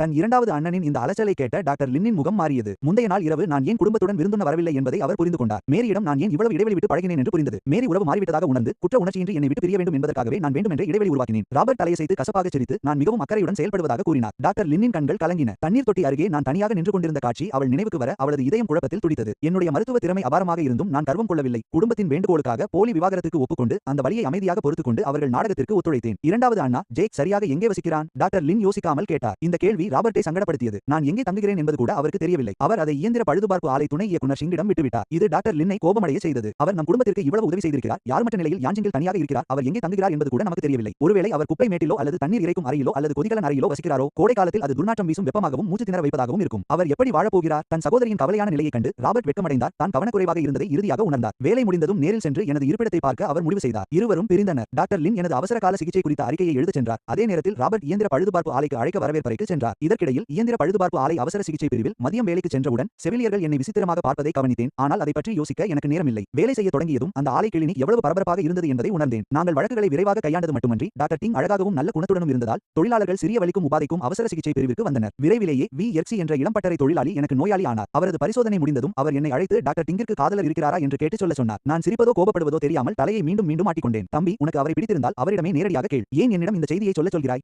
எரிக் என்னிடம் குறை கூறினார். முன்பு டாக்டர் டிங்கை பற்றி விசாரித்தவர்கள் அனைவரும் கருப்பு பட்டியலில் சேர்க்கப்பட்டு டாக்டர் லோவிடம் அனுப்பப்பட்டிருந்தது தெரிய வந்தது. டாக்டர் லோவிற்கும் டாக்டர் டிங்கை பிடிக்கும் என்பதால் சிகிச்சைக்காக அவரிடம் செல்ல துணியும் எவரும் சித்திரவதை செய்யப்படுவார்கள். விருப்பமில்லாமல் அவருக்கு உதவ நான் ஒப்புக்கொண்டேன். வாய் புண்ணால் வந்த ஒரு பெண் தொழிலாளியை அனுப்பிவிட்டு நான் உடலை நீட்டிவிட்டு தண்ணீர் குடித்துக் கொண்டே டாக்டர் டிங்கிடம் சென்றேன். டாக்டர் டிங், உங்களுக்கு காதலர் இருக்கிறாரா இல்லையா? இந்த கேள்வியை கேட்பதற்காகவே நான் தயார் செய்து கொண்டு கடைசியில் கேட்டுவிட்டேன். மருத்துவர் டிங் தான் குடித்துக் கொண்டிருந்த தண்ணீரை துப்பிவிட்டார். அவரது முகம் காது நுனி வரை சிவந்து போனது. அவர் பதற்றத்துடன் கதவை நோக்கி பார்த்தார். வெட்கப்பட்டு தனது இதழ்களை கடித்தார். அந்த முட்டாள் நபர் உன்னை இதை கேட்க சொன்னால் எனக்கு அழகான உயரமான காதலன் இருக்கிறான். அவன் முயற்சியை கைவிடட்டும் என்று சொல். ஆனால் நீ உனக்காக கேட்கிறாய் என்றால் எனக்கு யாரும் இல்லை. இந்த பதில் என்னை திகைக்க வைத்தது. கேட்பவரை பொறுத்து பதில் மாறுமா என்ன? நான் குடிப்பது போல பாவனை செய்துவிட்டு அவரது சிவந்த முகத்தை பார்த்து மேலும் குழப்பமடைந்தேன். அப்போது ஹாலில் இருந்து உரத்த சிரிப்பு சத்தம் கேட்டது. நான் திரும்பி பார்த்தேன். சதுர முகமுடைய நடுத்தர வயது நபர் ஒருவர் கம்பீரமாக உள்ளே வருவதையும் அவருக்கு பின்னால் நிர்வாக இயக்குனர் மா வருவதையும் கண்டேன். யார் இவர் என்று யோசிக்கும் போது அருகில் இருந்த மருத்துவர் டிங் திடீரென எழுந்து நின்றார். டீன் ஃபாங், வணக்கம். நமது ஆலை மருத்துவமனைக்கு ஒரு திறமையான நபர் வந்திருப்பதாக கேள்விப்பட்டேன். அது நீங்கள் தானா? இளைஞரே, நான் நிமிர்ந்து பார்த்து அந்த சதுர முகமுடைய நபர் உள்ளே வருவதை கண்டேன். இயக்குனர் மா விரைவாக என் அருகில் வந்து அவரை அறிமுகப்படுத்தினார். அவர் ஆலை மருத்துவமனையின் தலைவர் டீன் ஃபாங். நான் பணிவுடனும் கர்வமின்றியும் அவருடன் கைகுலுக்கி அந்த வீரமிக்க மனிதரை அமைதியாக கவனித்தேன். அவர் நல்லது என்றார். தொடர்ந்து 3 முறை சொல்லி என் கையை தட்டி கொடுத்தார். அவரது சிரிப்பு கூரையை தொடும் அளவுக்கு இருந்தது. நீங்கள் எனக்கு மிகுந்த மகிழ்ச்சியை அளிக்கிறீர்கள். இந்த புகழ்ச்சி மழையை கண்டும் நான் துளியும் அகங்காரம் கொள்ளவில்லை. நான் புன்னகைத்து என் கடமையை தான் செய்கிறேன் என்று கூறினேன். பின்பு டீன் ஃபாங் கையை அசைத்து என்னையும் மருத்துவர் டிங்கையும் அவசர சிகிச்சை பிரிவை ஒன்றிணைக்க அறிவுறுத்தினார். பிறகு தனக்கு ஒரு கூட்டம் இருப்பதாக கூறி சென்று விட்டார். அவர் சென்றதும் இயக்குனர் மா பதற்றத்துடன் கதவருகே நின்று அங்கும் இங்கும் பார்த்தபடி குரலை குறைத்து என்னை பரிசோதித்தார். டீனின் வார்த்தைகளுக்கு பின்னால் இருந்த அர்த்தம் புரிந்ததா? நான் லேசாக புன்னகைத்து அதை அமைதியாக புரிந்து கொண்டேன். லுவோடாலியுடன் எனக்கு இருக்கும் தனிப்பட்ட மோதல் ஆலை மருத்துவமனையின் ஒட்டுமொத்த நலனை பாதிக்கக்கூடாது என்று டீன் ஃபாங் கூறுகிறார். இயக்குனர் மா ஆச்சரியத்தில் என் தோளில் தட்டி ஒரு குண்டு செய்தியை ரகசியமாக சொன்னார். உங்களுக்கு கூர்மையான பார்வை இருக்கிறது. லுவோடாலியின் தந்தை உண்மையில் டீன் ஃபாங்கின் பழைய போர் நண்பர். என் கண்கள் சுருங்கின. டீன் ஃபாங்கின் வார்த்தைகளில் ஏன் மறைமுக அர்த்தம் இருந்தது என்று இப்போது புரிகிறது. அந்த லுவோடாலிக்கு பலமான ஆட்கள் ஆதரவு இருந்தது. ஆனால் இயக்குனர் மா டீன் ஃபாங் திறமைக்கு தான் முக்கியத்துவம் தருவார் என்றும் அவர் நிபந்தனையற்ற முறையில் என் பக்கம் இருப்பார் என்றும் கூறினார். நான் லுவோடாலியின் அலுவலகத்தை கடக்கும்போது உள்ளே பார்த்தேன். எனக்கு சிரிப்பு வருவது போல இருந்தது. அந்த முட்டாள் லுவோடாலி மேஜை மீது சலிப்புடன் படுத்திருந்தான். அவன் என்னை பார்த்ததும் பதறிப்போய் முகத்தை மறைக்க ஒரு செய்தித்தாளை கையில் எடுத்தான். நான் ஏளனமாக சிரித்துவிட்டு இந்த கோமாளியை கண்டுகொள்ளாமல் சென்றேன். நான் என் அலுவலகத்திற்குள் நுழைந்ததும் டாக்டர் டிங் என்னை அழைத்தார். அவருக்கு அருகில் உருண்டையான முகமுடைய ஒரு ஆண் மருத்துவர் இருந்தார். டாக்டர் லீ, இவர்தான் உள்நோயாளி பிரிவைச் சேர்ந்த டாக்டர் ஜோ ஃபான். எனக்கு புரிந்தது. இவர்தான் அந்த புகழ்பெற்ற வேலை பிரியர், என்றென்றும் திருமணமாகாதவர். நான் அவரிடம் அன்பாக பேசி வரவேற்றேன். டாக்டர் ஜோ மகிழ்ச்சியில் புன்னகைத்தார். அப்போது டாக்டர் ஜோ கதவை பார்த்துவிட்டு எனக்கு கட்டைவிரலை உயர்த்தி சைகை காட்டினார். மதிய நேரத்தில் நீங்கள் பிக்ஹெட் லுவோவை சமாளித்ததை பற்றி கேள்விப்பட்டேன். அது நிஜமாகவே நிம்மதியாக இருந்தது. கடினமான நோயாளிகளை அறுவை சிகிச்சை பிரிவுக்கு அனுப்பி அவர்கள் வேலையை அதிகரிப்பதாக லுவோவை பற்றி அவர் வெளிப்படையாக கூறினார். இன்று நண்டு நச்சுத்தன்மை கொண்ட அந்த நோயாளியை நான் தடுத்து அவருக்கு ஒரு பெரிய சுமையை குறைத்தேன். நாங்கள் இருவரும் உடனடியாக நண்பர்களானோம். ஆனால் அப்போது நான் அதிர்ச்சியடைந்தேன். 40 வயதுடைய அந்த மூத்த மருத்துவர் ஜோ ஒரு கருப்பு நோட்டு புத்தகத்தை எடுத்துக்கொண்டு ஆர்வத்துடன் ஒரு சிறிய நாற்காலியில் அமர்ந்தார். அவர் என்னிடம், அதாவது புதிய இளைஞனிடம், அப்பெண்டிசைடிஸ் மற்றும் நண்டு நச்சுத்தன்மை பற்றிய ஆலோசனைகளை கேட்டார். நான் எதையும் மறைக்க விரும்பவில்லை. நான் ஒரு கோப்பை தேநீர் ஊற்றி அமர்ந்து நேரடியாக விஷயங்களை விளக்கத் தொடங்கினேன். உண்மையில் அப்பெண்டிஸ் பயனற்றது அல்ல. அமைப்பு ரீதியாக இது ஒரு நோய் எதிர்ப்பு சக்தி கொண்ட உறுப்பு. இது குடல் நுண்ணுயிரிகளையும் ஒழுங்குபடுத்துகிறது. நான் பேசி முடிப்பதற்குள் டாக்டர் ஜோ என்னை நம்ப முடியாமல் பார்த்தார். நுண்ணுயிரிகள் போன்ற இவ்வளவு நுணுக்கமான விஷயங்கள் உங்களுக்கு தெரியுமா என்று வியந்தார். என் கண்ணோரத்தில் ஒரு ஆச்சரியமான காட்சியை கண்டேன்.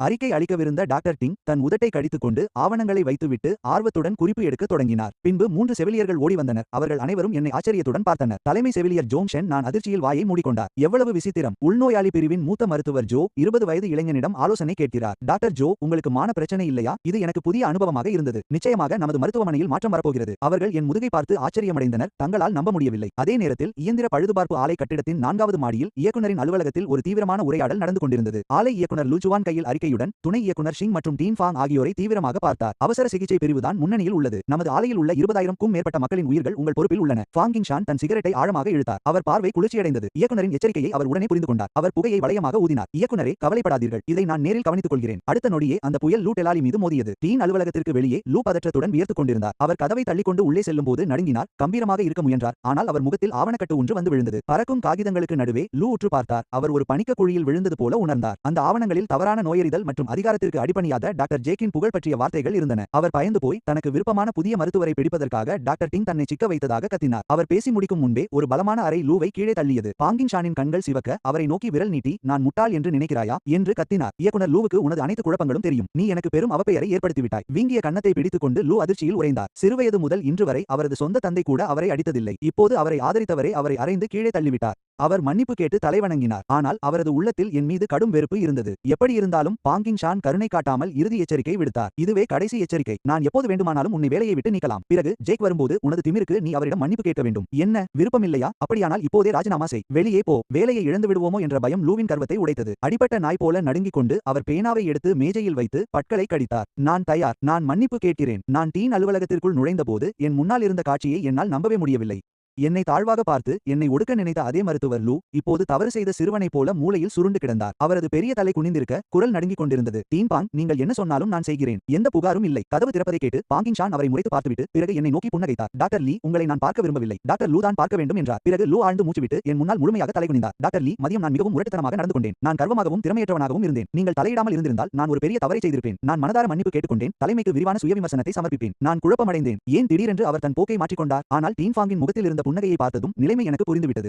டாக்டர் லோ, இது பெரிய விஷயமே இல்லை. நமது அவசர சிகிச்சை பிரிவு ஒற்றுமையாக இருந்தால் நாம் அதிகம் சாதிக்கலாம். சிறிய கருத்து வேறுபாடுகள் வருவது மிகவும் இயல்பு. இதை கேட்ட டீன் ஃபாங் பாராட்டும் பார்வையுடன் எழுந்து நின்றார். டாக்டர் லீ, உங்களை போன்ற திறமையாளர் இருக்கும்போது அவசர சிகிச்சை பிரிவுக்கு உண்மையான பலம் கிடைத்துவிட்டது. டாக்டர் லோ, நீங்கள் அவரிடமிருந்து கற்றுக்கொள்ள வேண்டும். லூட்டோலி ஒரு விசித்திரமான புன்னகையுடன் தலையசைத்தார். ஆனால் அவரது கண்கள் செத்தையை விழுங்கியது போல வேதனையில் இருந்தன. ஐயா, நான் என் வேலைக்கு திரும்புகிறேன். டீன் ஃபாங் அவரை அனுப்பிவிட்டு சுயவிமர்சனத்தை எழுதி வருமாறு கூறினார். நான் வெளியேறிய போது லோடோலியின் நஞ்சான பார்வையை கவனித்தேன். அவர் என் முதுகையை முறைத்து பார்த்தபடி கைகளை முறுக்கிக் கொண்டிருந்தார். மாலை 4 மணி அளவில் நோயாளிகளின் எண்ணிக்கை குறைந்திருந்தது. நான் பேனாவை வைத்துவிட்டு மேசைக்கு மறுபுறம் இருந்த டாக்டர் டிங்கை பார்த்தேன். டாக்டர் டிங், பிரிவு இவ்வளவு பிஸியாக இருக்கும்போது அதிக பணியாளர்களை கேட்டு டீனிடம் விண்ணப்பித்தீர்களா? அவசர சிகிச்சை பிரிவில் கூட்டம் அலையாகத்தான் வரும். வேலை குறைவாக இருக்கும்போது நான் ஒரு உபரி நபராக உணர்கிறேன். அதோடு நீங்கள் வந்த பிறகு அதிக பணியாளர்களை நியமிக்கும் விஷயத்தை டீன் மறந்துவிட்டார் என்று நினைக்கிறேன். நான் என் மூக்கை தொட்டுக்கொண்டு சிரித்தேன். அப்போது சூப்பின் அறையிலிருந்து 2 கோப்பை தண்ணீருடன் சிரித்துக் கொண்டே வெளியே வந்தார். டாக்டர் டிங், மீண்டும் எங்களை பற்றி கிசுகிசுக்கிறீர்களா? நாங்கள் உங்கள் அனைவருக்கும் கணவரை தேடுவது பற்றி பேசிக் கொண்டிருந்தோம். சூ மற்றும் வோங்கிங் வெட்கப்பட்டு மறுப்பு தெரிவித்தனர். அப்போது தலைமை செவிலியர் ஜாங் ஒரு வண்டியுடன் உள்ளே வந்து, டாக்டர் டிங், முதலில் உங்களுக்கு ஒரு கணவரை தேடுங்கள் என்றார். பெண்கள் அனைவரும் உரக்கச் சிரித்தனர். டாக்டர் டிங் வெட்கப்பட்டு என்னை திருட்டுத்தனமாக பார்த்தார். கொஞ்சம் பொறுங்கள், நாளை என் காதலனை உங்களுக்கு காட்டுகிறேன். அவர்களின் நீடித்த பார்வைகளை உணர்ந்த எனக்கு சிறிது சங்கடமாக இருந்தது. நான் என்ன பதில் சொல்வது என்று தெரியாமல் தவித்தபோது தலைமை செவிலியர் ஜாங் கதவை உற்று நோக்கி குரலை குறைத்து ஒரு குண்டை வீசினார். அடுத்த அறையில் இப்போது நான் என்ன பார்த்தேன் என்று சொல்லுங்கள். எல்லோரும் ஆர்வத்துடன் நிமிர்ந்து பார்த்தனர். பெரிய தலை லோ தன் சுய விமர்சனத்தை எழுதி கஷ்டப்பட்டுக் கொண்டிருக்கிறார். அவருடன் இருந்த 2 செவிலியர்களும் பயந்து போயிருக்கிறார்கள். எல்லோரும் ஒருவருக்கொருவர் பார்த்துக் கொண்டு பலமாக சிரித்தனர். யார் அவரிடம் வீரம் பேசி நம் டாக்டர் லீயுடன் சண்டையிட சொன்னது? டீன் அவரை திட்டி தீர்த்ததாகவும் வேலையை விட்டே நீக்க பார்த்ததாகவும் கேள்விப்பட்டேன். உங்களால் மட்டும்தான் அவரது திமிரை அடக்க முடியும். அன்றைய நாள் முடிவில் செவிலியர்கள் வெளியேறுவதற்கு முன்னால் டாக்டர் டிங் வெட்கத்துடன் என்னை நோக்கி நடந்தார். டாக்டர் லீ, இன்றைய அவசர சிகிச்சை பிரிவின் வெற்றிக்கு மிக்க நன்றி. என் நன்றியை தெரிவிக்க உங்களுக்கு இரவு உணவு அளிக்க விரும்புகிறேன். சரிதானே? உள்ளுணர்வாக மறுக்க நினைத்தேன். ஆனால் அவர் கண்களில் இருந்த எதிர்பார்ப்பை பார்த்து தலையசைத்தேன். பிறகு நாங்கள் பக்கத்து அலுவலகத்தை கடந்து சென்றோம். ஒரு சிறிய மேஜை விளக்கு ஏற்கனவே எரிந்து கொண்டிருந்தது. விக்கெட் லுவா இன்னும் தன் மேஜையில் குனிந்து தீவிரமாக எழுதி கொண்டிருந்தார். டாக்டர் டிங்கும் நானும் ஒருவரை ஒருவர் பார்த்து புன்னகைத்துக் கொண்டோம். ஆனால் மருத்துவமனை வாயிலை அடைந்ததும் நான் கண்ட காட்சி என்னை திகைக்க வைத்தது. எனக்கு சிரிப்பு வருவதுடன் எரிச்சலாகவும் இருந்தது. ராபர்ட், நீ இங்கே என்ன செய்கிறாய்? டாக்டர் டிங்கிடம் நகைச்சுவையாக பேசிக் கொண்டிருந்த நான் அப்படியே உறைந்து போனேன். ராபர்ட் வாயிலில் தனது மிதிவண்டியில் சாய்ந்து நின்று 2 காசு மதிப்புள்ள குச்சி ஐஸை வைத்திருந்தான். அவன் டாக்டர் டிங்கை பார்த்துவிட்டு அந்த ஐஸை என் கையில் திணித்தான். அந்த குளிர்ந்த ஐஸை வாங்கிக் கொண்டு என்ன பேசுவதென்று தெரியாமல் நின்றேன். பிறகு நான் அதை திறந்து டாக்டர் டிங்கிடம் கொடுத்தேன். டாக்டர் டிங், வெளியே வெயிலாக இருக்கிறது. இதை நீங்கள் வைத்துக் கொள்ளுங்கள். இந்த செயல் ராபர்ட்டை ஆச்சரியப்படுத்தியது. டாக்டர் டிங்கிற்கு வெட்கத்தை வரவழைத்தது. இல்லை, எனக்கு இவை பிடிக்காது. ஆனால் அந்த நாட்களில் மாத ஊதியம் 25 யுவான் என்ற நிலையில் ஒவ்வொரு காசும் முக்கியமானது என்று எனக்கு தெரியும். இந்த இனிப்பு ஒரு மிகப்பெரிய ஆடம்பரம். அப்போது டாக்டர் டிங் ராபர்ட் யார் என்று கேட்டார். ராபர்ட் இயல்பாகவே வாயை திறந்தான். நான் இவருடைய பெரியப்பாவின் அத்தையின் மருமகனின் உறவினர். டாக்டர் டிங் குழப்பமடைந்ததை பார்த்ததும் ராபர்ட் கண்களை உருட்டிவிட்டு உடனே மாற்றிக்கொண்டான். நான் இவருடைய பெரியப்பாவின் மகன். பிறகு ராபர்ட் தன் மிதிவண்டி ஹேண்டில் பாரில் இருந்த வலைப்பையை தட்டி நான் எங்கே வசிக்கிறேன் என்று பார்க்க வேண்டும் என்று பிடிவாதம் பிடித்தான். டாக்டர் டிங்கின் சங்கடத்தை பார்த்து எனக்கு ஒரு யோசனை தோன்றியது. நான் மிதிவண்டியின் பின்புறத்தை பிடித்துக் கொண்டேன். மச்சான், இன்றுதான் அவசர சிகிச்சை பிரிவில் என் முதல் நாள். டாக்டர் டிங்கிற்கு விருந்து அளிப்பதாக இப்பதான் வாக்கு கொடுத்தேன். ஏன் நாம் அனைவரும் ஒன்றாக செல்லக்கூடாது? டாக்டர் டிங் என்னை பார்த்து இக்கிட்டனாமையுடன் சிரித்தார். ராபர்ட் தலையசைத்தான். ஆனால் அவன் கண்களில் பொறாமை தீயை கண்டேன். அவன் மனதில் நான் இன்னும் அவன் தங்கையை விவாகரத்து செய்ய வேண்டும் என்றே நினைத்திருந்தான். நான் இன்னொரு பெண்ணுடன் நெருக்கமாக இருப்பதை பார்த்து இந்த முன்னாள் மைத்துனருக்கு குழப்பமாக இருந்திருக்க வேண்டும். ஆனால் யாஞ்சிங்கில் அவன் செய்த உதவிக்கு நன்றி சொல்ல நான் அவனுக்கு விருந்து அளிக்க வேண்டியிருந்தது. நாங்கள் மூவரும் வெளியே வந்தபோது குஜு மற்றும் வோங்கிங்கை சந்தித்தோம். அவர்கள் டாக்டர் லீ, எங்கள் டாக்டர் டிங்கை தொந்தரவு செய்யாதீர்கள் என்று கத்தினர். அப்போது தலைமை செவிலியர் ஜாங் அங்கு விரைந்து வந்தார். எங்களை பார்த்து அவர், டாக்டர் லீ, டாக்டர் டிங்குடன் டேட்டிங் செல்கிறீர்களா என்று கேட்டுவிட்டார். அவ்வளவுதான். டாக்டர் டிங் வெட்கத்தில் முகம் சிவந்து போனார். அவர், நான் உங்களை வாயிலில் சந்திக்கிறேன் என்று கூறினார். என்று கூறிவிட்டு ஓடிவிட்டார். பெண்களை கையாள்வதில் நீ கெட்டிக்காரன் தான். ஒரே நாளில் எல்லா பெண்களையும் உன் வசப்படுத்தி விட்டாய். நான் கசப்புடன் புன்னகைத்தேன். காதலுக்கு எனக்கு எப்படி நேரம் இருக்கும்? அதே நேரத்தில் நான் இரவு உணவுக்கு சென்று கொண்டிருக்கையில் மேரியின் 3வது சகோதரி டாக்டர் லின் டோங்ஸின் சுகாதார அலுவலகத்திற்கு வேகமாக மிதிவண்டியில் சென்று கொண்டிருந்தார். தனது முதல் நாள் பணியை தொடங்கிய தனது சகோதரி மேரியை அழைத்துச் செல்ல அவர் வந்திருந்தார். வாயிற்காவலர் ஓட்லி மென்மையான பண்புள்ள அந்த பெண்மணியை கண்டு அன்புடன் உள்ளே வந்து மின்விசிறியை பயன்படுத்துமாறு அழைத்தார். டாக்டர் லின் வெட்கப்பட்டு மறுத்துவிட்டார். ஓட்லி அவரை மேலிருந்து கீழாக பார்த்துவிட்டு தனது தொடையை தட்டிக் கொண்டார். சகோதரியே, இன்று பணியில் சேர்ந்த மிஸ் லின்னை நீங்கள் எதிர்பார்த்து வந்திருக்க வேண்டும். அன்று காலை ஜீப்பில் வந்த அந்த இளம் பெண்ணை கண்டு அவர் ஈர்க்கப்பட்டிருந்தார். அவர்களின் சாயல் ஒன்றாக இருப்பதை பார்த்து அவர் உறவை ஊகித்தார். ஓட்லி குனிந்து தனது குரலை குறைத்துக் கொண்டார். நீங்கள் சிறிது நேரம் காத்திருக்க வேண்டும். இன்று மதியம் ஒரு பெரிய கூட்டம் நடக்கிறது. அவர்கள் படித்த இளைஞர்கள் கொள்கையை பற்றி விவாதிக்கிறார்கள். நான் இரவு உணவுக்கு சென்றிருந்தபோது டாக்டர் லின் வாய்க்காவலர் அறையில் அமர்ந்து மின்விசிறியின் குளிர்ச்சியில் இருந்தார். ஓட்லி தேநீர் கொடுத்தது மட்டுமன்றி லின் சகோதரிகள் எவ்வளவு அற்புதமானவர்கள் என்றும் குறிப்பிட்டார். ஆனால் டாக்டர் லின் அந்த குளிர்ந்த காற்றை அனுபவிக்கும் போது முதலில் என்னைத்தான் நினைத்தார் என்பது எனக்கு தெரியாது. எனது இருப்பிடம் எவ்வளவு வெப்பமாக இருக்கிறது என்று அவர் கவலைப்பட்டார். மேலும் வீட்டிலிருந்து எனக்கு ஒரு மின்விசிறி வாங்கி தரலாமா என்று கூட யோசித்தார். அப்போது மணி அடித்தது. மேரி தனது பையுடன் வெளியே வந்து டாக்டர் லின்னுடன் மிதிவண்டியில் ஏறினாள். மென்மையானவள் மற்றும் கம்பீரமானவள் என அந்த 2 சகோதரிகளையும் தெருவில் இருந்தவர்கள் திரும்பி பார்த்தனர். அரை தெரு தூரம் சென்றதும் டாக்டர் லின் ஒரு கேள்வியை கேட்டார். ஹான்சென் மாகாணத்தில் ஜேக்கின் மருத்துவ திறன் எவ்வளவு சிறப்பாக இருந்தது? இதற்கு என் பெயரளவு மனைவி என்னை முற்றிலும் நிராகரித்து பதிலளித்தாள். திறமையற்றவர், வெறும் இடத்தை பூர்த்தி செய்பவர், உதவியாளராக இருக்கவே தகுதியற்றவர், சோம்பேறி, எப்போதும் காதலில் மூழ்கி இருப்பவர். இந்த கடுமையான விமர்சனத்தை கேட்ட டாக்டர் லின் சட்டென்று பிரேக் போட்டு வண்டியை நிறுத்தினார். அவர் தனது சகோதரியின் முதுகையை உற்று நோக்கினார். அவர், நீ நினைக்கிற மாதிரி பயனற்றவர் இல்லை என்றால் என்ன செய்வது? அந்த மனிதனை நீ உண்மையில் புரிந்து கொண்டிருக்கிறாயா? மேரி அமைதியானாள். அவளது சுவாசம் வேகமானது. கடைசியாக, எனக்கு ஆர்வம் இல்லை என்று கஷ்டப்பட்டு கூறினாள். தனது சகோதரி ஒரு நாள் இதற்காக வருத்தப்படுவாள் என்று எண்ணி டாக்டர் லின் தலையசைத்தார். அதே நேரத்தில் போயின் உணவகத்தில் சூழல் முற்றிலும் மாறுபட்டிருந்தது. டாக்டர் லீ, இன்றைய இரவுக்காக உங்களுக்கு மிக்க நன்றி. நான் மற்றொரு நாள் உங்களுக்கு விருந்து அளிக்க வேண்டும். டாக்டர் டிங் என்னை பார்த்து இக்கிட்டனாடையுடன் எனக்கு வழிகாட்டத்தான் தகுதியற்றவள் என்றும் தனது சந்தேகங்களுக்கு என்னிடம் ஆலோசனை கேட்க வேண்டும் என்றும் கூறினார். மேரி இதை கேட்டிருந்தால் வாயடைத்து போயிருப்பாள். டாக்டர் டிங்கிடம் விடைபெற்று திரும்பிய போது ராபர்ட் கண்களில் மின்னலுடன் என்னை பார்த்துக் கொண்டிருந்தான். அவன் தன் சைக்கிளை திறந்து புன்னகையுடன் என் பக்கம் சாய்ந்தான். தெரியாதது போல் நடிக்காதே. அந்த டாக்டர் டிங்கிற்கு உன்னை நிச்சயம் பிடித்திருக்கிறது. இது பார்த்த உடனே வந்த காதல். இதை கேட்டு சங்கடத்துடன் என் மூக்கை தேய்த்துக் கொண்டேன். இன்னும் விவாகரத்து ஆகாத என் மைத்துனரின் முன்னால் வேறொரு பெண்ணை பற்றி பேசுவது தர்ம சங்கடமாக இருந்தது. நான் பேச்சை மாற்ற முயன்றேன். ஆனால் ராபர்ட் என் தோளை பிடித்துக் கொண்டான். தப்பித்து விடலாம் என்று நினைக்காதே. உன் வீட்டை நான் இன்னும் பார்க்கவில்லை. நான் இன்று வருகிறேன். அவன் தான் வைத்திருந்த பையை சைக்கிள் கைப்பிடியில் மாட்டிவிட்டு என்னிடம் ஒரு சிகரெட்டை கொடுத்தான். நாங்கள் இருவரும் என் வீட்டை நோக்கி சைக்கிளில் சென்றோம். ராபர்ட் தீவிரமான முகத்துடன் புகை வளையங்களை ஊதினான். உன்னுடைய மருத்துவ திறன் உண்மையானது என்று தெரிகிறது. டாக்டர் டிங் உன்னை பற்றி மிகவும் புகழ்ந்து பேசினார். நான் அடக்கமாக சொல்ல முயன்றேன். ஆனால் அவன் இடைமறித்தான். நடிக்காதே. உன் திறமை எல்லாவற்றையும் சொல்லிவிடும். என் சங்கடத்தை மறைக்க ஒரு இழு இழுத்தேன். என் வீட்டை நெருங்கிய போது ராபர்ட் அதிர்ச்சியில் மூச்சு வாங்கினான். மங்கலான தெருவிளக்கின் கீழ் ஒரு உருவம் தரையில் அமர்ந்து கொசுக்களை அடித்துக் கொண்டிருந்தது. எங்களை கண்டதும் அவன் எழுந்தான். கிளார்க்வே, இந்த நேரத்தில் ஏன் இங்கே வந்திருக்கிறீர்கள்? நான் அதிர்ந்து போனேன். நான் கிளம்பும் முன் கடிகாரத்தை பார்த்திருந்தேன். 2 மணி நேரத்திற்கு மேலாகிவிட்டது. கிளார்க்வே என் கதவுக்கு வெளியே 2 மணி நேரமாக கொசுக்களுக்கு இரையாகி காத்திருந்திருக்கிறார். கிளார்க்வே புன்னகையுடன் சாக்குப்பையை எடுத்துக்கொண்டு கிடங்கு நோக்கி நடந்தார். ஜேக், உனக்கு அவர் நிலக்கரி அடுப்பு கொடுத்த விஷயம் எனக்கு தெரியும். ஆனால் எரிபொருள் இல்லாமல் அடுப்பு பயனற்றது. நாளை காலை உனக்கு சூடான உணவு கூட கிடைக்காது. என் சொந்த கூப்பன்களை பயன்படுத்தி 2 கேடி நிலக்கரி வாங்கினேன். இது குறைவுதான். தயவு செய்து மறுக்காதீர்கள். ஒரு புதியவர் இவ்வளவு மரியாதையை பெறுவார் என்று அவர் எதிர்பார்க்கவில்லை. என் மனம் நெகிழ்ந்து போனது. நான் விரைவாக ஒரு சிகரெட்டை எடுத்து அவருக்கு நன்றி சொன்னேன். கிளார்க்வே புகைப்பிடித்துக் கொண்டே கொசுக்களை தட்டிவிட்டு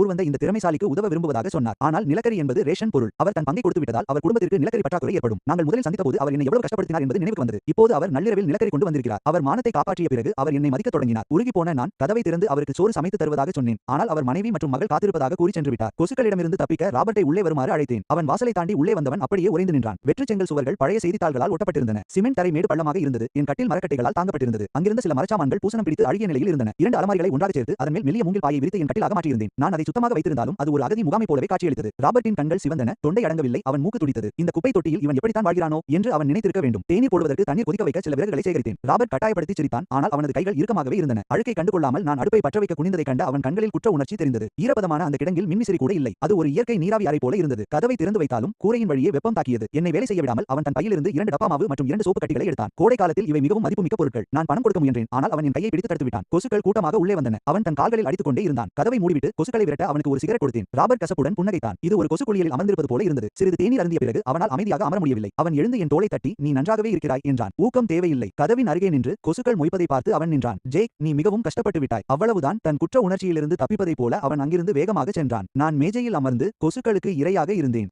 இதற்கிடையில் ராபர்ட் வீட்டிற்கு வர அங்கு கவலையுடன் காத்திருந்த டாக்டர் லின் அவனை தேடி வந்தாள். மேலே நனைந்து கொண்டிருந்த மேரியை பற்றி அவள் கேட்கவே இல்லை. நான் எப்படி வாழ்கிறேன் என்று தெரிந்து கொள்ள அவள் ஆர்வமாக இருந்தாள். ராபர்ட்டின் முகம் கவலையாக இருந்தது. அவன் பற்களை கடித்துக் கொண்டான். அங்கே ஒரு வாரம் இருந்தால் நான் பைத்தியமாகி விடுவேன். அது ஒரு நெருப்பு உலை. அங்கே கொசுக்கள் உன்னை தூக்கிக் கொண்டு போய்விடும். டாக்டர் லின்னின் முகம் மாறியது. அவள் நம்ப முடியாமல் தரையில் காலை உதைத்தாள். பழுது பார்க்கும் தொழிற்சாலை எப்படி அவனை இப்படி ஒரு இடத்தில் வைத்திருக்க முடியும்? அவனை கவனித்துக் கொள்ளும்படி அப்பா அவர்களிடம் சொல்லவில்லையா? நான் உள்ளே கொசுக்களுடன் போராடிக் கொண்டிருந்தேன். ராபர்ட் தன் சகோதரியிடம் இது தொழிற்சாலையின் தவறல்ல என்று விளக்கியது தெரியவில்லை. ஜேக் திடீரென்று வந்து சேர்ந்தான். விடுதிகள் அனைத்தும் நிரம்பிவிட்டன. அவர்களால் யாரையும் வெளியேற்ற முடியாது. துணை இயக்குனர் சிங் அப்படிப்பட்டவர் அல்ல. தொழிற்சாலையில் இடப்பற்றாக்குறை இருக்கிறது. டாக்டர் லின் கவலையுடன் தன்னைத்தானே கட்டிக்கொண்டாள். ஜேக் ஏதும் புகார் கூறினானா? இந்த இளைஞனின் சகிப்புத்தன்மை வியக்கத்தக்கது. புகார் கூறவில்லை என்பது மட்டுமல்ல, அவன் இதற்கே பழகிவிட்டான். பிறகு அவன் தன் தந்தையை பற்றி விசாரித்தான். அவர் நலமாக இருப்பதை அறிந்த ராபர்ட் உறுதியுடன் செயல்பட நினைத்தான். அவரது தங்குமிடத்தை சரி செய்ய வேண்டும் அல்லது அவரை இங்கேயே தங்க வைக்கலாம். டாக்டர் லின்னின் கண்கள் பிரகாசித்தன. தந்தை திட்டுவார் என்று தெரிந்தும் அவரிடம் பேச அவள் சம்மதித்தாள். அப்போது மாடியில் இருந்த படிப்பு அறையின் கதவு வேகமாக திறந்தது. மிஸ்டர் லின் கண்ணாடி அணிந்து ஒரு அறிக்கையை எழுதிக் கொண்டிருந்தார். தன் பிள்ளைகள் இப்படி திடீரென உள்ளே நுழைவார்கள் என்று அவர் எதிர்பார்க்கவில்லை. அவர் திட்டுவதற்கு முன்பே டாக்டர் லின் குறுக்கிட்டாள். அப்பா, ஜேக்கின் தங்குமிடத்தை எப்போது சரி செய்ய போகிறீர்கள்? மிஸ்டர் லின் தன் கண்ணாடியை கழற்றினார். அவரது கடுமையான முகத்தில் ஒரு சிறு ஆர்வம் தெரிந்தது. ஒரு வெளிநபர் விஷயத்திற்காக தன் பிள்ளைகள் ஏன் இப்படி போராடுகிறார்கள் என்று அவருக்கு புரியவில்லை. வெளிநபர் என்ற சொல் அவர்களை காயப்படுத்தினாலும் டாக்டர் லின் உறுதியாக இருந்தாள். அப்பா, நான் யாஞ்சிங் வந்தபோது வேலை மற்றும் குடும்ப பதிவிற்கான வாக்குறுதி அளித்தீர்கள். நாங்கள் கிளம்புவதற்கு முன்பே எல்லாம் ஏற்பாடு செய்யப்பட்டிருந்தது. பிறகு ஏன் இப்போது எந்த செய்தியும் இல்லை? கோபமான மகளையும் பதற்றமான மகனையும் பார்த்த மிஸ்டர் லின் நாற்காலியில் சாய்ந்து அமர்ந்தார். இதழ்களில் மெல்லிய புன்னகையுடன் கைகளை விரித்தார். அவரது தங்குமிடம் தற்காலிகமாக சரி செய்யப்பட்டுள்ளது. நான் வேலை மற்றும் குடும்ப பதிவிற்கு மட்டுமே வாக்குறுதி அளித்தேன். அவருக்கு வேலை இருக்கிறது. பதிவு செய்யும் பணி நடைபெற்று வருகிறது. நான் கொடுத்த சொல்லை காப்பாற்ற தவறவில்லை. அப்பா, நீங்கள் வழக்கறிஞர் போல பேசுகிறீர்கள். டாக்டர் லின் கோபத்தில் காலை தரையில் உதைத்தாள். ஆனால் ராபர்ட் அவளை தடுத்து நிறுத்தினான். தந்தையின் பிடிவாதமான முகத்தை பார்த்து டாக்டர் லின் அமைதியாக முயற்சி செய்தாள். இருப்பினும் கொசுக்கள் நிறைந்த அந்த வெப்பமான கிடங்கில் நான் இருப்பதை நினைத்தபோது அவள் இதயம் துடித்தது. மிஸ்டர் லின் தேநீர் அருந்தினார். துணை இயக்குனர் சிங் அழைத்து மன்னிப்பு கேட்டார். அவர் மோசமான இடத்தில் இருக்கிறார் என்பது எனக்கு தெரியும். ஆனால் விதிகள் விதிகள் தான். மேரியின் பெயரளவிலான கணவன் என்பதற்காக மட்டும் வீட்டு வசதி விதிகளை மாற்ற மாட்டேன். தகுதியுடையவர் என்றால் அவருக்கு அது கிடைக்கும். இல்லை என்றால் கிடைக்காது. இந்த சலுகைகளை அவர் தானாகவே ஈட்ட வேண்டும். டாக்டர் லின் விரக்தியடைந்தாள். அந்த இடம் வசிக்க தகுதியற்றது என்று அவள் வாதிட்டாள். மிஸ்டர் லின்னின் குரல் மாறியது. இதை கூட சமாளிக்க முடியாவிட்டால் அவன் ஒரு செல்ல பிள்ளைதான். என் உதவி அவனுக்கு கிடைக்காது. ராபர்ட் எனக்கு ஆதரவாக பேச முன்வந்தான். நான் ஒருபோதும் புகார் கூறியதில்லை என்று அவன் கூறினான். அவனுடைய மனசாட்சி தான் அவனை உறுத்தியது. நாங்கள் ஜேக்கிற்கு நன்றி கடன் பட்டிருக்கிறோம். மிஸ்டர் லின்னின் முகம் மென்மையடைந்தது. தன் பிள்ளைகள் சலுகைக்காக மட்டும் கேட்டிருந்தால் அவர் அவர்களை வெறுத்திருப்பார். ஆனால் ஜேக் உண்மையிலேயே புகார் கூறவில்லை என்றால் அவரை பற்றி அவர் தவறாக எண்ணிவிட்டார். ராபர்ட் அமர்ந்து உண்மைகளை விளக்கினான். செவிலியர்கள் முதல் மருத்துவர்கள் வரை அனைவரும் அவனை புகழ்ந்து பேசினார்கள். அங்கே வந்த ஒரே நாளில் நண்டு நஞ்சால் பாதிக்கப்பட்ட ஒரு நோயாளியை அவன் காப்பாற்றிவிட்டான். மற்ற மருத்துவர்களால் அதை கண்டறிய முடியவில்லை. அவன் பொறுப்பேற்று அந்த நோயாளியை காப்பாற்றினான். மிஸ்டர் லின்னின் கண்கள் பிரகாசித்தன. அவருக்கு நம்பவே முடியவில்லை. நகரத்து மருத்துவர்களை விட கிராமத்து கைதேர்ந்த மருத்துவர் தான் அங்கே இருந்ததாக டாக்டர் லின் பெருமையுடன் கூறினார். நடந்த அனைத்தையும் அவர் பார்த்தார். அதை ஒரு உண்மையான மீட்பு என்று அழைத்தார். திரு லின் ஆச்சரியப்பட்டார். தன் மகள் மிகைப்படுத்தி பேச மாட்டாள் என்பது அவருக்கு தெரியும். அவர் விவரங்களை கேட்டறிந்தார். அடுத்த 1 மணி நேரத்தில் அவர் அனைத்தையும் தெரிந்து கொண்டார். 2 கோப்பை தேநீர் அருந்திய பிறகு திரு லின் உறுதியடைந்தார். என்னை விவரிக்க அவர் 4 வார்த்தைகளை பயன்படுத்தினார். பதற்றமில்லாதவன், அமைதியானவன், அளவானவன், அறிவுள்ளவன். இவ்வளவு இளம் வயதில் இவ்வளவு திறமை காண்பது அரிது என்றார். கிளர்க் எப்படி ஈர்க்கப்பட்டார் என்று கூறி டாக்டர் லின் தனது நிலையை வலுப்படுத்தினார். ராபர்ட் நிலக்கரி விநியோகம் பற்றிய கதையை சேர்த்தார். திரு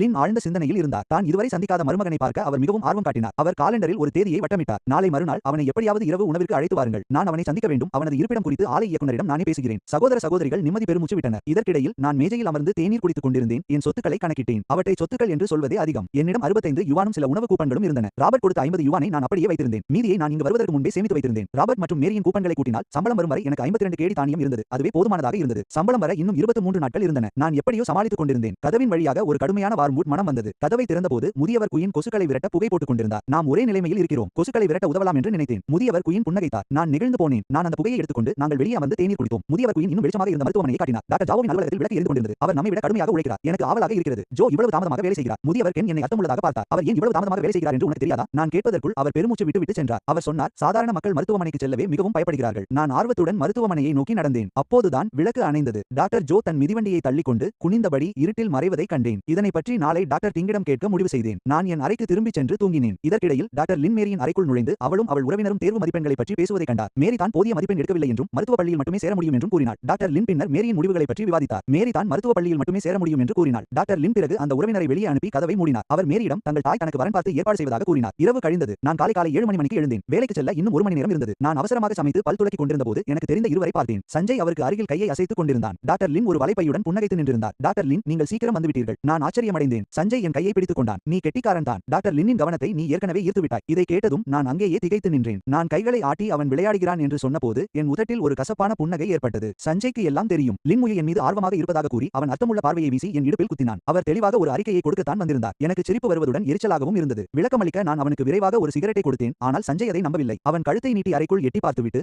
ஜேக், மற்றவர்கள் தவறாக புரிந்து கொண்டால் மகிழ்ச்சியடைவார்கள். ஆனால் நீ விளக்கமளிக்க பார்க்கிறாய். டாக்டர் லின் கேட்டால் வருத்தப்படுவார் என்று கத்தினான். என் விரக்தியான முகத்தை பார்த்த அவன் பொறாமையுடன் என் தோளில் தட்டி, திறமையுள்ளவனுக்கு திறமையானவள் தான் பொருத்தம் என்று கூறி என்னை முட்டாள் என்றான். நான் உதவியற்ற நிலையில் உள்ளே சென்றபோது லின் முயு வின் முகம் முழுவதும் சிவந்திருப்பதை பார்த்தேன். அந்த வார்த்தைகளை கேட்டது அவருக்கு ஏதோ ஒரு விசித்திரமான இழப்புணர்வை தந்தது என்று எனக்கு தெரியவில்லை. இந்த சமயம் அவர் அந்த சிறிய பாழடைந்த அறையை உற்று நோக்கிக் கொண்டிருந்தார். அவரது கண்களில் ஒரு துயரம் மின்னியது. நான் விரைவாக ஒரு கோப்பை தேநீர் ஊற்றி கொடுத்தேன். டாக்டர் லின், தேநீர் குடியுங்கள். காலையிலேயே சூடாக தொடங்கிவிட்டது. அறை சூரியனை நோக்கி இருந்ததால் பழைய கின் கொடுத்த அந்த பழைய விசிறியை தான் என்னால் கொடுக்க முடிந்தது. ஏன் என்னிடம் மன்னிப்பு கேட்கிறீர்கள்? அறையை சுற்றி பார்த்த லின் முயு வின் கண்கள் லேசாக கலங்கின. துணை இயக்குனர் சிங் எனக்கு இவ்வளவு மோசமான சூழலை ஏற்படுத்தியதற்காக அவர் கோபமாக இருந்தார். நான் ஒரு உலர்ந்த சிரிப்பை மட்டுமே சிந்தினேன். பதில் சொல்ல துணியவில்லை. பின்னர் அவர் என்னை பார்த்து வியந்து என் சமூக திறமையை பாராட்டினார். நான் அடக்கமாக பேசுவதற்குள் அவர் திடீரென தனது பையிலிருந்து ஒரு கொசு விரட்டி பாட்டிலை எடுத்து என் கையில் திணித்து, நேற்று ஒரு உயிரை காப்பாற்றியதற்கு இது பரிசு என்று சொன்னார். முந்தைய இரவு கொசுக்களால் நான் மிகவும் துன்பப்பட்டதால் விரைவாக நன்றி கூறி அதை பெற்றுக்கொண்டேன். அப்போது அவள் பொதிந்து வைத்திருந்த 2 மதிய உணவு பெட்டிகளை வெளியே எடுத்தாள். அதில் டம்பிளிங்ஸ் மற்றும் மீட்பால்கள் இருந்தன. இதை சாப்பிட்டு முடிக்க எனக்கு உதவுங்கள். அருகில் ஏற்கனவே புளிக்க வைக்கப்பட்டுள்ள மாவை நான் கையால் காட்டினேன். அதனால் ஒன்றும் இல்லை. லின் முயு உடனடியாக உணவு பெட்டிகளை மூடினாள். அதன் பிறகு அவள் செய்த காரியம் எனக்கு அதிர்ச்சியாக இருந்தது. அவள் தன் சட்டையை மடித்துவிட்டு மாவை பிசைய தொடங்கினாள். என்னை சென்று முகம் கழுவிவிட்டு வரும்படி வற்புறுத்தினாள். நான் பாத்திரத்துடன் கழுவும் இடத்திற்கு சென்றபோது லின் முயு ஏற்கனவே கவனமாக தன் சட்டையை மடித்து வைத்திருந்தாள். அவள் மாவை மிக வேகமாகவும் உறுதியாகவும் பிசைந்தாள். ஏனோ தெரியவில்லை, அவள் உதட்டின் ஓரம் புன்னகையுடன் மேலே உயர்ந்து கொண்டே இருந்தது. ஆனால் இந்த இதமான தருணத்தில் கதவுக்கு வெளியே ஒரு பெரிய குரல் கேட்டது. ஜேக், நேற்று இரவு நன்றாக தூங்கினாயா? காவலாளி ஓல்ட் குயின் வாயில் சிகரெட்டுடன் உள்ளே நுழைந்தார். அவர்கள் இருவரும் நிமிர்ந்து பார்த்த அந்த நொடியில் அறையின் சூழல் அப்படியே உறைந்து போனது. டாக்டர் லின், நீங்கள் இங்கே என்ன செய்கிறீர்கள்? ஓல்ட் குயின் அதிர்ச்சியில் அவர் வாயிலிருந்த சிகரெட் கீழே விழப்போனது. அவர் லின்னின் மடித்த சட்டையையும் கையில் இருந்த மாவையும் பார்த்து அதிர்ச்சியில் கண்கள் பிதுங்க நின்றார். லின் முயு வெட்டத்தில் என்ன செய்வதென்று தெரியாமல் தவித்தாள். இரட்டை மேற்கோள் குறி, அவன் நலமாக இருக்கிறானா என்று பார்க்க வந்தேன் என்று திக்கி திணறியபடி தன் மூக்கில் இருந்த வியர்வையை துடைத்துக் கொண்டு தடுமாற்றத்துடன் விளக்கினாள். ஓல்ட் குயின் புன்னகைத்தபடி அவள் செய்தது சரிதான் என்று மட்டும் பாராட்டினார். அவளே சொன்ன அந்த சாதாரண காரணத்திற்கே அவள் கண்ணங்கள் வெட்டத்தில் சிவந்தன. பின் ஓல்ட் குயின் தான் வெட்டி வந்த வேம்புகளை காட்டி என்னை கொசு கடிப்பதை பார்க்க பொறுக்க முடியாமல் அதை புகையிட கொண்டு வந்ததாக சிரித்துக் கொண்டே கூறினார். லின் முயு அவருக்கு பலமுறை நன்றி சொன்னாள். அவர்கள் இருவரும் பேசிக் கொண்டிருக்கும் போதே வெளியே இருந்து இன்னொரு அறிமுகமான குரல் கேட்டது. ஜேக், அதிகாலையிலேயே புகையிலை பிடிப்பதா? இந்த குரலை கேட்டதும் லின் முயு மின்னல் தாக்கியது போல உறைந்து போனாள். ஓல்ட் குயின் சிரிப்பை அடக்கிக் கொண்டு மெதுவாக கதவை நோக்கி நகர்ந்தார். நான் முகம் கழுவி முடிப்பதற்குள்ளேயே கிளார்க் தூய் ஒரு பையுடன் உள்ளே நுழைந்து விட்டார். வாசலில் நின்று சிரித்துக் கொண்டிருந்த ஓல்ட் குயினை பார்த்தபோது அவருக்கு ஏதோ விசித்திரமாக தோன்றியது. பிறகு உள்ளே பார்த்த அவருக்கு மாரடைப்பே வந்திருக்கக்கூடும். லின் முயு என் மேஜை அருகே நின்று சட்டையை மடித்துக் கொண்டு மிகுந்த சோர்வுடன் மாவை பிசைந்து கொண்டிருந்தாள். லின், நீ ஏன் ஜேக்கிற்காக மாவு பிசைந்து கொண்டிருக்கிறாய்? நீ இங்கே இரவு தங்கவில்லைதானே? லின் முயு வெகு தொலைவில் வசிப்பதால் அவள் அங்கேயே தங்கியிருக்கலாம் என்று அவர் சந்தேகித்தார். அவர் படுக்கையை பார்த்த அந்த பார்வையை தொடர்ந்து அவள் முகம் வெட்டத்தில் சிவந்தது. இரட்டை மேற்கோள் குறி, அபத்தமாக பேசாதீர்கள் என்று அவள் வெட்டத்துடன் கடிந்து கொண்டாள். ஆனால் கிழக்கி அவளை நம்பவில்லை. பழைய கினுடன் அர்த்தமுள்ள பார்வைகளை பரிமாறிக்கொண்டே இருந்தான். அந்த மிக இக்கட்டான தருணத்தில் வெளியே இருந்து மற்றொரு குரல் உரக்க கேட்டது. இரட்டை மேற்கோள் குறி, நீங்கள் இருவரும் இங்கே என்ன செய்கிறீர்கள்? துணை இயக்குனர் சிங் எதை பற்றியும் கவலைப்படாமல் உள்ளே நுழைந்தார். அவர்கள் பார்த்த திசையை பார்த்து அவர் ஓய்ந்து போனார். இரட்டை மேற்கோள் குறி, டாக்டர் லின், ஏன் இங்கே ஜேக்கிற்கு காலை உணவு தயாரித்துக் கொண்டிருக்கிறீர்கள்? துணை இயக்குனர் சிங்கிற்கு முழு விஷயமும் தெரியும். லினின் குடும்பத்தின் 4வது மகள் என் மனைவி என்பது அவருக்கு தெரியும். ஆனால் சமைப்பது 3வது மகளான லின் முயு என்று அவருக்கு தெரியும். அவர் முற்றிலும் குழப்பமடைந்தார். லின் முயு தான் ஏற்கனவே 2 முறை விளக்கிவிட்டதாக கூறி வருத்தத்துடன் முணுமுணுத்தாள். இதற்கிடையில் நான் முகத்தை கழுவி முடித்துவிட்டு பேசினுடன் திரும்பி வந்து கொண்டிருந்தேன். வழியில் என்னை பார்த்ததும் தொழிலாளர்கள் குழுக்கள் சிதறி ஓடினர். என்னையும் டாக்டர் லின்னையும் பற்றி கிசுகிசுத்தனர் இந்த தொல்லை செய்பவர்கள். நான் முகத்தை திருப்பிக் கொண்டு உள்ளே சென்றேன். லின் முயுவிற்கு நன்றி சொல்ல தயாரானேன். ஆனால் உறைந்து போனேன். மேசையை சுற்றி துணை இயக்குனர் சிங் மற்றும் மற்ற இருவரும் விசித்திரமான புன்னகையுடன் என்னையே பார்த்துக் கொண்டிருந்தனர். அடுப்படியில் லின் முயு சொல்ல முடியாத கோபத்துடன் என்னை பார்த்துக் கொண்டிருந்தாள். நீங்கள் அனைவரும் இங்கே என்ன செய்கிறீர்கள்? என் இதயம் ஒரு கணம் நின்றது. அவர்களை கட்டாயப்படுத்தி வரவேற்றேன். ஆனால் அந்த 3 பழைய நரிகளும் உடனடியாக என்னை கேலி செய்ய தொடங்கின. நீ அதிர்ஷ்டசாலி மனிதன். உனக்கு நல்ல அதிர்ஷ்டம் இருக்கிறது. இது எல்லாம் தற்செயல் என்று நான் விரைவாக விளக்கினேன். அவர்களையும் காலை உணவில் சேர அழைத்தேன். ஆனால் துணை இயக்குனர் சிங் கையை அசைத்து சிரிப்புடன் என்னிடம் வந்து தோளில் தட்டி அர்த்தமுள்ள ஒரு பார்வையை வீசிவிட்டு வெளியே சென்றார். நான் திருமணமானவன் என்பது உங்களுக்கு தெரியும் தானே? அந்த பொறாமை பார்வைக்கு என்ன அர்த்தம்? பிறகு கிளர்க்கி கியூ மற்றும் பழைய கேன் ஆகியோரும் காரணங்களை கூறி நழுவி சென்றனர். நான் தவிப்பதை பார்க்கவே அவர்கள் தங்கியிருந்தது தெளிவாக தெரிந்தது. வெற்று வாசலை பார்த்து நான் உதவியற்ற நிலையில் கைகளை விரித்தேன். டாக்டர் லின், பாருங்கள், என்னால் இந்த காலை உணவை மட்டும் முடிக்க முடியாது. இந்த வெப்பத்தில் இது கெட்டு போகும். எனக்கு கொஞ்சம் உதவுங்கள். அவள் கண்களில் இருந்த சோகத்தை பார்க்காதது போல் நடித்து நான் உதவி கேட்டேன். அவள் உதட்டை பிதுக்கினாள். பசியுடன் இருந்தும் தயக்கத்துடன் அமர்வது போல் நடித்தாள். நான் உணவை வேகமாக உண்டேன். அவள் உடனே தன் சாப்ஸ்டிக்களை வைத்துவிட்டு எனக்கு ரொட்டிகளை சிறிய துண்டுகளாக பிரித்து தந்தாள். இரட்டை மேற்கோள் குறி, மெதுவாக சாப்பிடுங்கள். மூச்சு திணற வேண்டாம் என்று அவள் மென்மையாக சொன்னாள். அவளது கண்கள் வளைந்து என்னை பார்க்க குரல் நம்ப முடியாத அளவிற்கு மென்மையாக இருந்தது. ஆனால் அடுத்த நொடியே எதிர்பாராத ஒன்று நடந்தது. அவளது முழங்கால் தற்செயலாக என் காலில் பட்டது. நான் அதை பெரிதாக நினைக்கவில்லை. ஆனால் இதுவரை எந்த ஆணுடனும் உடல் ரீதியான தொடர்பு இல்லாத லின் முயு தக்காளியைப் போல சிவந்து போனாள். நான் சாப்பிடுவதில் மும்முரமாக இருந்ததால் முட்டி தட்டியது பெரிய விஷயமில்லை என உணர்ந்தேன். ஆனால் அவர் ஏதோ அதிர்ச்சியடைந்தது போல பின்வாங்கினார். பயத்தில் முகம் சிவந்தது. அவர் விரைவாக பேச்சை மாற்றினார். ஜேக், தொழிற்சாலை விரைவில் மருத்துவ உதவிக்காக கிராமப்புறங்களுக்கு ஆட்களை அனுப்ப போகிறது. நீ போக விரும்புகிறாயா? நான் திகைத்து போய் தயக்கமில்லாமல் தலையை மறுப்பாக அசைத்தேன். டாக்டர் லின், நான் நேற்று தான் அவசர சிகிச்சை பிரிவில் வேலைக்கு சேர்ந்தேன். எங்களிடம் ஆட்கள் குறைவாக உள்ளனர். நான் எப்படி போக முடியும்? நீங்களும் டாக்டர் டிங்கும் வருவதற்கு முன்பே அவசர சிகிச்சை பிரிவு நன்றாக தான் இயங்கியது. இந்த முறை உங்கள் இருவரையும் பரிந்துரைக்க திட்டமிட்டுள்ளேன். என் கண்கள் விரிந்தன. நாங்கள் இருவரும் சென்றால் அவசர சிகிச்சை பிரிவு காலியாகி விடாதா? விக்ஹெட் லோ அங்கேதானே இருக்கிறார். அவரால் சமாளிக்க முடியும். பிறகு அவர் என்னால் மறுக்க முடியாத ஒரு வாய்ப்பை முன்வைத்தார். இது 7 தொழிற்சாலைகள் மற்றும் 8 மருத்துவமனைகளின் கூட்டு முயற்சியாகும். நீங்கள் பலதரப்பட்ட நோயாளிகளை கையாளவும் மதிப்புமிக்க தொடர்புகளை உருவாக்கவும் இது உதவும். உண்மையான நன்மைகளை கேட்டவுடன் நான் தயக்கமில்லாமல் ஒப்புக்கொண்டேன். டீன் ஃபாங்கிடம் விரைவில் விண்ணப்பிக்க முடிவு செய்தேன். அறிவிப்பு அரை மாதத்தில் வரும். அப்போது விண்ணப்பிப்பாய். இந்த நேரத்தில் தயாரித்துக்கொள். லின் முயு இறுதியாக ஒரு பெருமூச்சு விட்டார். ஆனால் பிறகு என்னை அவர் பார்த்த பார்வை தொலைதூரமானது. காலை சூரிய ஒளி மேசையின் மீது விழுந்தது. அவரது திடீரென சிவந்த முகத்தை பார்த்து ஏதோ விசித்திரமான ஒன்றை உணர்ந்தேன். அவர் என்னையே வெறித்து பார்த்தார். அவரது நீர் நிறைந்த கண்கள் சொல்லப்படாத அரவணைப்பில் ஜொலித்தன. நான் ஒரு சாக்குப்போக்கு சொல்லி அவரோடு வெளியே நடந்து சென்றேன். சந்திப்பில் பிரிந்தோம். இந்த சத்தான காலை உணவு எனக்கு நல்ல ஆற்றலை தந்தது. விரைவில் மருத்துவமனை வாசலுக்கு நடந்து சென்றபோது லுவோ டாலி குனிந்து தனது மிதிவண்டியை பூட்டுவதை கண்டேன்.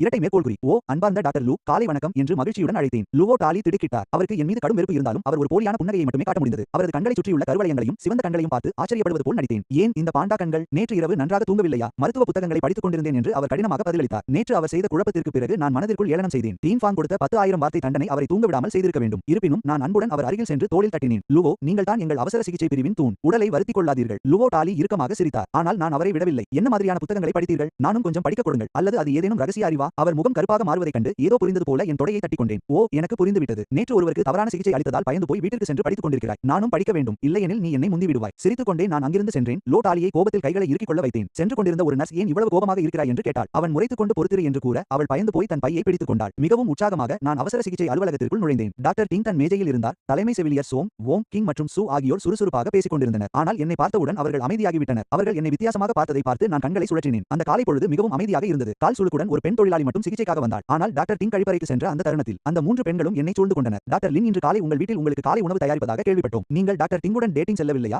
நேற்று இரவு இந்த வதந்தி பரப்புபவர்களை முறைத்து பார்த்து இதை பற்றி கவலைப்பட வேண்டாம் என்று சொன்னேன். ஆனால் தலைமை செவிலியர் ஜாங் என்னை பார்த்து தீவிரமாக ஒரு குண்டை தூக்கி போட்டார். டாக்டர் லீ, உங்களுக்கு பிரச்சனை வரப்போகிறது. இது ஒரு காதல் முக்கோணம். நான் அதிர்ந்து போய் கசப்பாக சிரித்தேன். எனக்கு இன்னும் வயதுதான். கல்லூரிக்கு செல்ல திட்டமிட்டுள்ளேன் என்றேன். நான் காதலை பற்றி நினைக்கவில்லை. ஆனால் அந்த 3 பெண்களும் விடுவதாக இல்லை. நான் லின் அல்லது டிங் யாரை தேர்ந்தெடுப்பேன் என்று பேசிக் கொண்டிருந்தனர். அந்த மோசமான தருணத்தில் கதவு திடீரென திறந்தது. மீண்டும் வந்த டாக்டர் டிங் குழப்பத்துடன் வாசலில் நின்றார். நீங்கள் அனைவரும் எதை பற்றி பேசிக் கொண்டிருக்கிறீர்கள்? என்ன? டாக்டர் டிங், டாக்டர் லீ, யார் கல்லூரிக்கு செல்கிறார்கள்? அப்போது தாழ்வாரத்திலிருந்து ஒரு சத்தம் கேட்டது. அவசர சிகிச்சை பிரிவு. டாக்டர் லீ, உங்களுக்கு ஒரு போன் வந்துள்ளது. டாக்டர் டிங் வெளியே எட்டி பார்த்து பதில் சொல்லிவிட்டு என்னை அவசரமாக அழைத்தார். சீக்கிரம் போய் பேசுங்கள். வெளியூர் அழைப்பு என்றால் செலவு அதிகமாகும். நான் விரைவாக அலுவலகத்தை விட்டு ஓடினேன். நான் இல்லாத நேரத்தில் டாக்டர் டிங்கால் அமைதியாக உட்கார முடியவில்லை. மேஜையை தட்டி தனக்கு பின்னால் என்ன வதந்தி பேசினார்கள் என்று தெரிந்து கொள்ள கேட்டார். தலைமை செவிலியர் ஜான் சிரித்துக் கொண்டே ஒரு குண்டை தூக்கி போட்டார். டாக்டர் டிங், டாக்டர் லின் இன்று காலை டாக்டர் லீயின் வீட்டில் அவருக்கு காலை உணவு சமைத்துக் கொண்டிருந்தார். பலர் இதை பார்த்திருக்கிறார்கள். டாக்டர் டிங்கின் கண்கள் விரிந்தன. இதயம் வேகமாக துடித்தது. லின் முயு ஒரு உயர்நிலை டாக்டர். அந்தஸ்திலும் அழகிலும் அவரை விட மேலானவர். அவரை போன்ற ஒருவர் எனக்கு காலை உணவு சமைப்பார் என்பதை அவரால் நம்ப முடியவில்லை. ஆனால் செவிலியர்கள் அது உண்மை என்று அடித்து சொன்னார்கள். துணை இயக்குனர் ஷிங் மற்றும் பழைய கிம் கூட அங்கு இருந்ததாக கூறினர். டாக்டர் டிங்கின் கண்கள் கலங்கின. அவர் தலையை குனிந்து படிப்பது போல் நடித்தார். ஆனால் ஒரு வார்த்தையில் கூட கவனம் செலுத்த முடியவில்லை. இதற்கிடையில் நான் வரவேற்பு அறைக்கு சென்று தொலைபேசியை எடுத்தேன். ராபர்ட்டின் குரல் கேட்டது. ஜேக், உன்னுடைய குடும்ப பதிவு முடிந்துவிட்டது. நீ அதிகாரப்பூர்வமாக எங்கள் குடும்ப முகவரியில் பதிவு செய்யப்பட்டுள்ளாய். நான் அதிர்ச்சியில் மூச்சு திணறினேன். நேற்று இரவுதான் இது பற்றி பேசப்பட்டது. அதற்குள் இன்று காலையிலேயே முடிந்துவிட்டது. லின் குடும்பத்தின் வேகம் பயங்கரமாக இருந்தது. மதியம் லாஜிஸ்டிக்ஸ் அலுவலகத்தில் ஆவணங்களை வாங்கிக் கொள்ளுமாறு ராபர்ட் சொல்லிவிட்டு இணைப்பை துண்டித்தார். நான் இப்போது உண்மையான யான்ஜிங் குடிமகன். என் இதயம் உற்சாகத்தில் துடித்தது. நான் வரவேற்பாளரிடம் மரியாதையுடன் ஒரு சிகரெட்டை கொடுத்தேன். Volt shoe. அவர் புன்னகைத்து சுவரில் இருந்த கரும்பலகையை காட்டி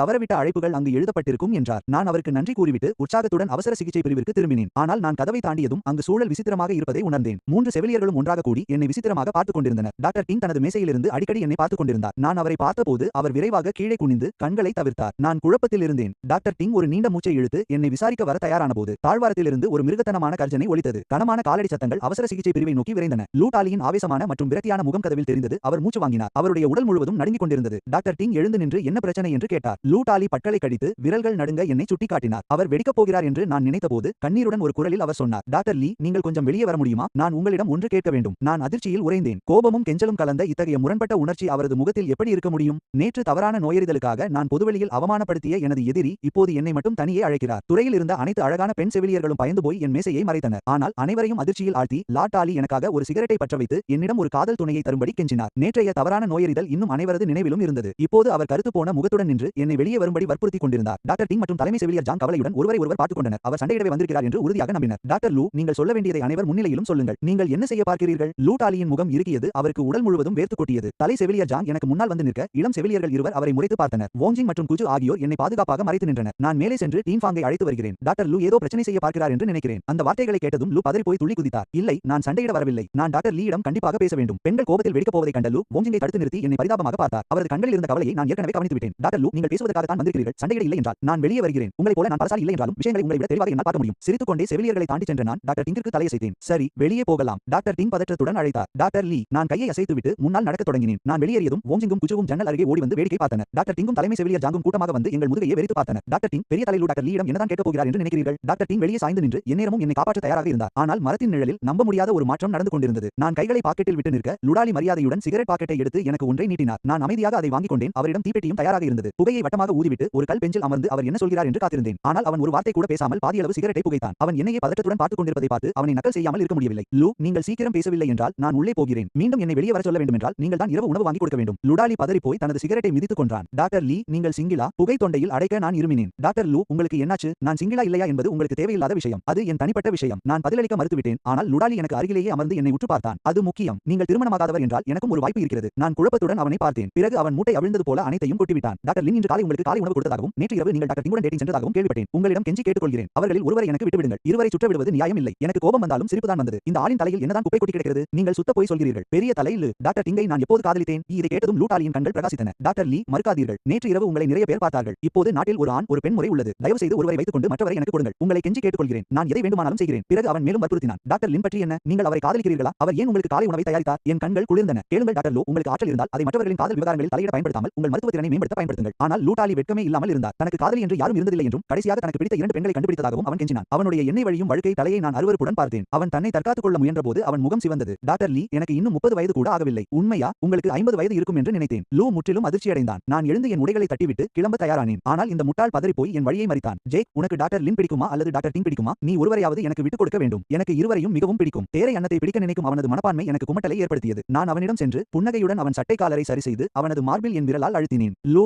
டிங்கு என்னுடையவள், லினுவும் என்னுடையவள் தான். அவர்கள் இருவரில் யாரையாவது நீ தொந்தரவு செய்வதை நான் அறிந்தால் என் குளிர்ந்த பார்வை அவன் கண்களை ஊடுருவியது. லூடாலி மின்சாரம் தாக்கியது போல் நடுங்கி தலையை குனிந்து கொண்டு மூச்சுவிடக் கூட அஞ்சினான். திரும்பி பார்க்காமல் நான் நடந்து சென்றேன். லூடாலி இயல்பு நிலைக்கு திரும்ப சிறிது நேரம் ஆனது. அவன் மனதில் இருந்த கசப்பான வெறுப்பு எரிமலையாக வெடித்தது. அவன் மிகவும் உன்னதமானவன் என்று பாசாங்கு செய்தான். நான் தான் தேரை. சரி ஜேக், நீ உன்னை ரொம்ப பெரியவன் என்று நினைக்கிறாயா? நான் டிங் யுவை விட்டு விடுகிறேன். அதற்கு பதிலாக நான் லின்மு யுவை பின்தொடர்கிறேன். இதனால் நீ என்ன செய்கிறாய் என்று பார்ப்போம். கிளினிக்கில் இருந்த செவிலியர்கள் நாங்கள் என்ன பேசினோம் என்று ஊகித்துக் கொண்டிருக்க லூடாலி இன்னும் மரத்தடியில் கற்களை உதைத்துக் கொண்டிருந்தான். நான் நெருங்கியதும் டாக்டர் டிங் விரைவாக அவர்களை அங்கிருந்து அனுப்பி வைத்தார். நான் அலுவலகத்திற்குள் நுழைந்து அவளது ஆர்வமான பார்வையை சந்தித்து நேரடியாக கேட்டேன், உன் மிதிவண்டியை நான் இரவல் வாங்கலாமா? அவள் கண் சிமிட்டினாள். நிச்சயமாக, நீ அதை பயன்படுத்தலாம். ஆனால் நீ எங்கே போகிறாய்? அவள் விரைவாக என்னிடம் சாவியை கொடுத்தாள். அவளது கண்களில் ஆர்வம் தெரிந்தது. சொந்தமான சில வேலைகள். நான் புன்னகைத்தேன், விளக்கவில்லை. குடும்ப பதிவு என்பது தனிப்பட்ட குடும்ப விஷயம் என்பதால் குறைந்த நபர்களுக்கு தெரிவது நல்லது. டாக்டர் டிங், இது பிக் ஹெட் லூவோவுடன் தொடர்புடையதா என்று மேலும் துருவி கேட்டார். இல்லை, இது செவிலியர்களின் வதந்திகளுக்கு மேலும் தூக்கலாக அமைந்தது. தலை செவிலியர் சோம் சிரித்துக்கொண்டே அருகில் வந்து முழு கதையையும் சொல்லி வற்புறுத்தினார். லுவோடோ தாலியின் வெட்கக்கேடான நடத்தையை வெளிப்படுத்த நான் முடிவு செய்தேன். டாக்டர் லின் எனக்கு காலை உணவு தயாரித்ததை கேட்ட பிக் ஹெட் லுவோ கடும் கோபமடைந்தார். அவரும் டாக்டர் லின் தனக்கும் காலை உணவு தயாரிக்க வேண்டும் என்று விரும்பினார். வோங் கிங் வெறுப்புடன் துப்பினார். தலை செவிலியர் ஜான் தன் இடம் எதுவென்று தெரியாத அந்த முட்டாள் முதியவரை ஆத்திரத்துடன் திட்டி தீர்த்தார். டிங் இறுதியாக ஒரு நீண்ட பெருமூச்சு விட்டு காலை முழுவதும் தன்னை தொந்தரவு செய்த கேள்வியை கேட்டார். ஜேக், டாக்டர் லின் உனக்கு காலை உணவு தயாரித்தது குறித்து உண்மையில் என்ன நடந்தது? பெண்கள் அனைவரும் ஆர்வத்துடன் கேட்பதை கண்டதும் உண்மையை சொல்லாமல் தப்பிக்க முடியாது என்று எனக்கு தெரிந்தது. நான் கைகளை விரித்து விளக்கினேன். டாக்டர் லின் ஏதோ ஒரு வேலையாக வரும் வழியில் உணவை கொடுத்துவிட்டு சென்றார். அவர் தற்செயலாக என் மாவு புளிப்பதை கண்டு எனக்கு உதவினார். எங்களுக்கு இடையே எந்த உறவும் இல்லை. ஆச்சரியப்படும் விதமாக அறையில் இருந்த அனைவரும் நிம்மதியடைந்தனர். அனைவரும் ஒருவருக்கொருவர் பார்த்துக் கொண்டு டாக்டர் டிங்கை பார்த்தனர். அவரது கண்களில் மீண்டும் ஒரு சிறு நம்பிக்கை ஒளிர்ந்தது. அவர்களின் எதிர்வினைகளை கண்டு என்னால் சிரிப்பை அடக்க முடியவில்லை. சந்தர்ப்பத்தை பயன்படுத்தி என் நிலைப்பாட்டை தெளிவாக தெரிவித்துக் கொண்டேன். நான் இந்த ஆண்டு கல்லூரி நுழைவுத் தேர்வு எழுதப் போகிறேன். பட்டப்படிப்பு முடியும் வரை காதலை பற்றி சிந்திக்க மாட்டேன். டாக்டர் டிங்கின் பார்வை என் மீது பதற்றமாகவும் தயக்கமாகவும் மாறியது. காலை பணி முடிந்ததும் நான் உடனடியாக சைக்கிளை எடுத்துக்கொண்டு 301 மருத்துவமனைக்கு சென்றேன். ஆனால் விதி என்னை துரத்திக் கொண்டிருக்கிறது என்பது எனக்கு தெரியவில்லை. மறுபுறம் மேரி அதிகாரி ஜியாங்கிடம் சில ஆவணங்களை ஒப்படைத்துவிட்டு மதிய உணவிற்காக தன் இரண்டாவது அண்ணன் ராபர்ட்டை பார்க்க லாஜிஸ்டிக்ஸ் அலுவலகத்திற்கு சென்று கொண்டிருந்தாள். அவள் படிக்கட்டில் இறங்கி வரும்போது முதல் தள வரவேற்பு மேசையிலிருந்து என் குரல் கேட்டது. ஐயா, லாஜிஸ்டிக்ஸ் அலுவலகம் எந்த தளத்தில் இருக்கிறது? அந்த பரிச்சயமான குரலை கேட்டதும் அவள் உறைந்து போய் படிக்கட்டு மூலையில் மறைந்து நின்று எட்டி பார்த்தாள். அவள் அதிர்ச்சியடைந்தாள். ஜேக் மதிய நேரத்தில் இங்கே என்ன செய்கிறான்? அவனுக்கு அவளது இரண்டாவது அண்ணனிடம் என்ன வேலை? அவள் அமைதியாக என்னை பின்தொடர்ந்து லாஜிஸ்டிக்ஸ் அலுவலக கதவருகே சென்றாள். கதவு லேசாக திறந்திருந்தது. நான் என் பையுடன் உள்ளே சென்று தோழர் சியோல் வோங்கை கேட்டேன். சதுர முகமுடைய அந்த இளைஞன் புன்னகைத்து ரகசிய ஆவணம் அடங்கிய கோப்பை என்னிடம் கொடுத்தான். நீங்கள் ஜேக்கா? இயக்குனர் லின் உனக்காக காத்திருக்க சொன்னார். உனக்கு தேவையான அனைத்தும் இதோ இருக்கிறது. நான் அவனுக்கு ஒரு சிகரெட்டை கொடுத்து மீண்டும் மீண்டும் நன்றி சொன்னேன். வெளியே மறைந்திருந்த மேரி திகைத்து நின்றாள். ஜேக் எப்போதிலிருந்து அவளது அண்ணனுக்கு இவ்வளவு நெருக்கமானவன்? அந்த கோப்பில் என்ன ரகசியங்கள் இருந்தன? நான் கோப்பை பற்றிக் கொண்டு சியா வோங்கிடம் கைகுலுக்கிவிட்டு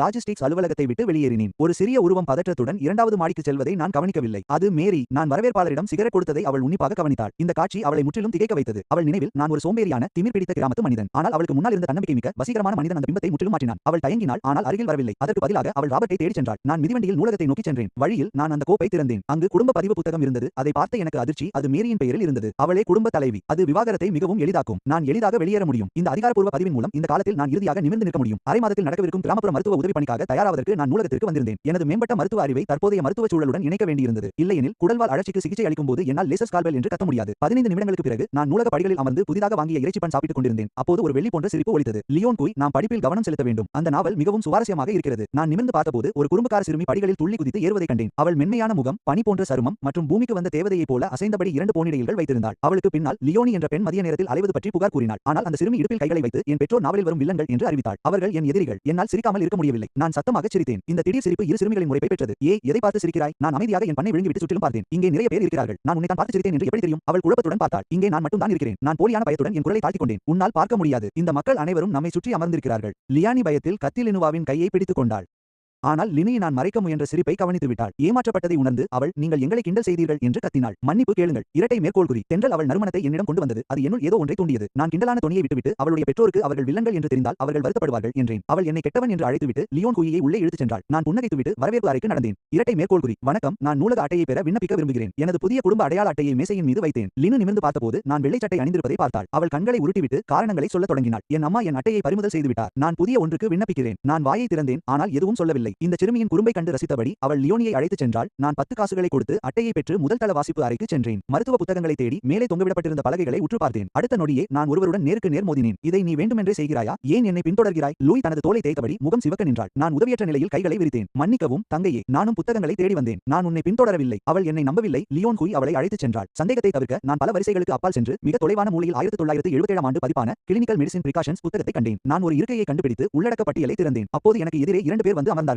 அந்த கெட்டவனால் கண்டிப்பாக இப்போது நம்மை கண்டுபிடிக்க முடியாது. அவன் மிகவும் எரிச்சலூட்டுகிறான். முன்ஜன்மத்தில் நாம் எதிரிகளாக இருந்தது போல தெரிகிறது. அறிந்த குரலை கேட்டு நான் திகைத்து போனேன். மெதுவாக நிமிர்ந்து பார்த்தேன். அவளது கண்களுடன் என் கண்கள் சந்தித்தன. லினுவின் முகம் உடனடியாக கழுத்து வரை சிவந்து போனது. ஒருவரை பற்றி புறம் பேசும்போது பிடிபடுவது எவ்வளவு அசிங்கம். பெரிய குடியிருப்பு வளாகத்தில் வளர்ந்த இந்த இரு சிறுமிகளும் தர்மசங்கடத்தில் இருந்தனர். ஆனால் எதிர்பாராத விதமாக லினு பேசத் தொடங்கினாள். நான் சொன்னதற்கெல்லாம் லியோன் குய்யை குறை சொல்லாதே. நான் மன்னிப்பு கேட்டுக்கொள்கிறேன். அவளது தைரியத்தை பார்த்து நான் அது ஒரு பிரச்சனையும் இல்லை என்று கூறினேன். நான் விரைவாக சில புத்தக தலைப்புகளை குறித்துக் கொண்டு அலமாரிகளுக்கு திரும்பிச் சென்றேன். நான் சென்ற உடனேயே இந்த இரு சிறுமிகளும் என்னை பற்றி பேசிக் கொண்டிருந்தது எனக்கு தெரியாது. நான் மருத்துவ புத்தகங்களை படிப்பதை பார்த்து அவர்கள் ஆச்சரியப்பட்டனர். நான் ஒரு கல்லூரி மாணவனாகவோ அல்லது சக மருத்துவத்துறை நபராகவோ இருக்கலாம் என்று ஊகித்தனர். ஒவ்வொரு புத்தகமாக படிப்பதற்கு பதிலாக நான் அலமாரியின் அருகே நின்று விரைவாக புரட்டி பார்த்து பயனுள்ள பக்கங்களை குறித்துக் கொண்டேன். விரைவிலேயே நான் இன்னும் 2 புத்தகங்களுடன் திரும்பினேன். லினு உடனடியாக முகத்தை திருப்பிக் கொண்டு குறிப்பு எடுக்க தனது நோட்டு புத்தகத்தை திறந்தாள். ஆனால் பையை தேடிய பிறகு அவள் லியோன் குய்யை தட்டினாள். உன்னிடம் பேனா இருக்கிறதா? அவளது தோழி இல்லை என்று சொல்ல அவள் தயக்கத்துடன் என்னை திரும்பி பார்த்தாள். மன்னிக்கவும், உங்கள் பேனாவை என்னால் கடன் வாங்க முடியுமா? அந்த நேரத்தில் நான் தலைப்புகளை குறித்து முடித்துவிட்டு மூடியை மூடி அவளை நோக்கி தள்ளினேன். தாராளமாக பயன்படுத்துங்கள். சிவப்பு முகத்துடன் அவள் எனக்கு நன்றி சொன்னாள். பிறகு லியாங்கி அவளை பலமாக கிள்ளினாள். ஏன் என்னை கிள்ளுகிறாய்? இங்கிருப்பவர்கள் அனைவரும் உற்று பார்க்கிறார்கள். அதோ பார், நமக்கு எதிரில் இருப்பவர் எதையோ படிக்க முயற்சிக்கிறார். ஒவ்வொரு வார்த்தையையும் கேட்டு நான் லேசாக புன்னகைத்தேன். சூழல் சற்று அமைதியானது. திடீரென்று என் நெற்றியில் நானே அடித்துக் கொண்டேன். கடிகாரத்தை தேடிவிட்டு அவளை திரும்பி பார்த்தேன். மன்னிக்கவும், இப்போது என்ன நேரம்? 1:15 ஆகிறது. அதை கேட்டதும் எனக்கு பதற்றமாகிவிட்டது. சில புத்தகங்களை எடுத்து பையில் திணித்துக் கொண்டு கதவை நோக்கி ஓடினேன். லினுவே நான் செல்வதை அதிர்ச்சியுடன் பார்த்துக் கொண்டிருந்தாள். அவள் சில வரிகள் எழுதிய பிறகு என் பேனா இன்னும் அவளிடம் இருப்பதை உணர்ந்தாள். புத்தகத்தை மூடி பையை எடுத்துக்கொண்டு என்னை பின்தொடர்ந்து ஓடினாள். நூலக வாசலை அவள் மூச்சரைக்க அடைந்தபோது நான் ஏற்கனவே சைக்கிளில் சென்று கொண்டிருந்தேன். ஹே,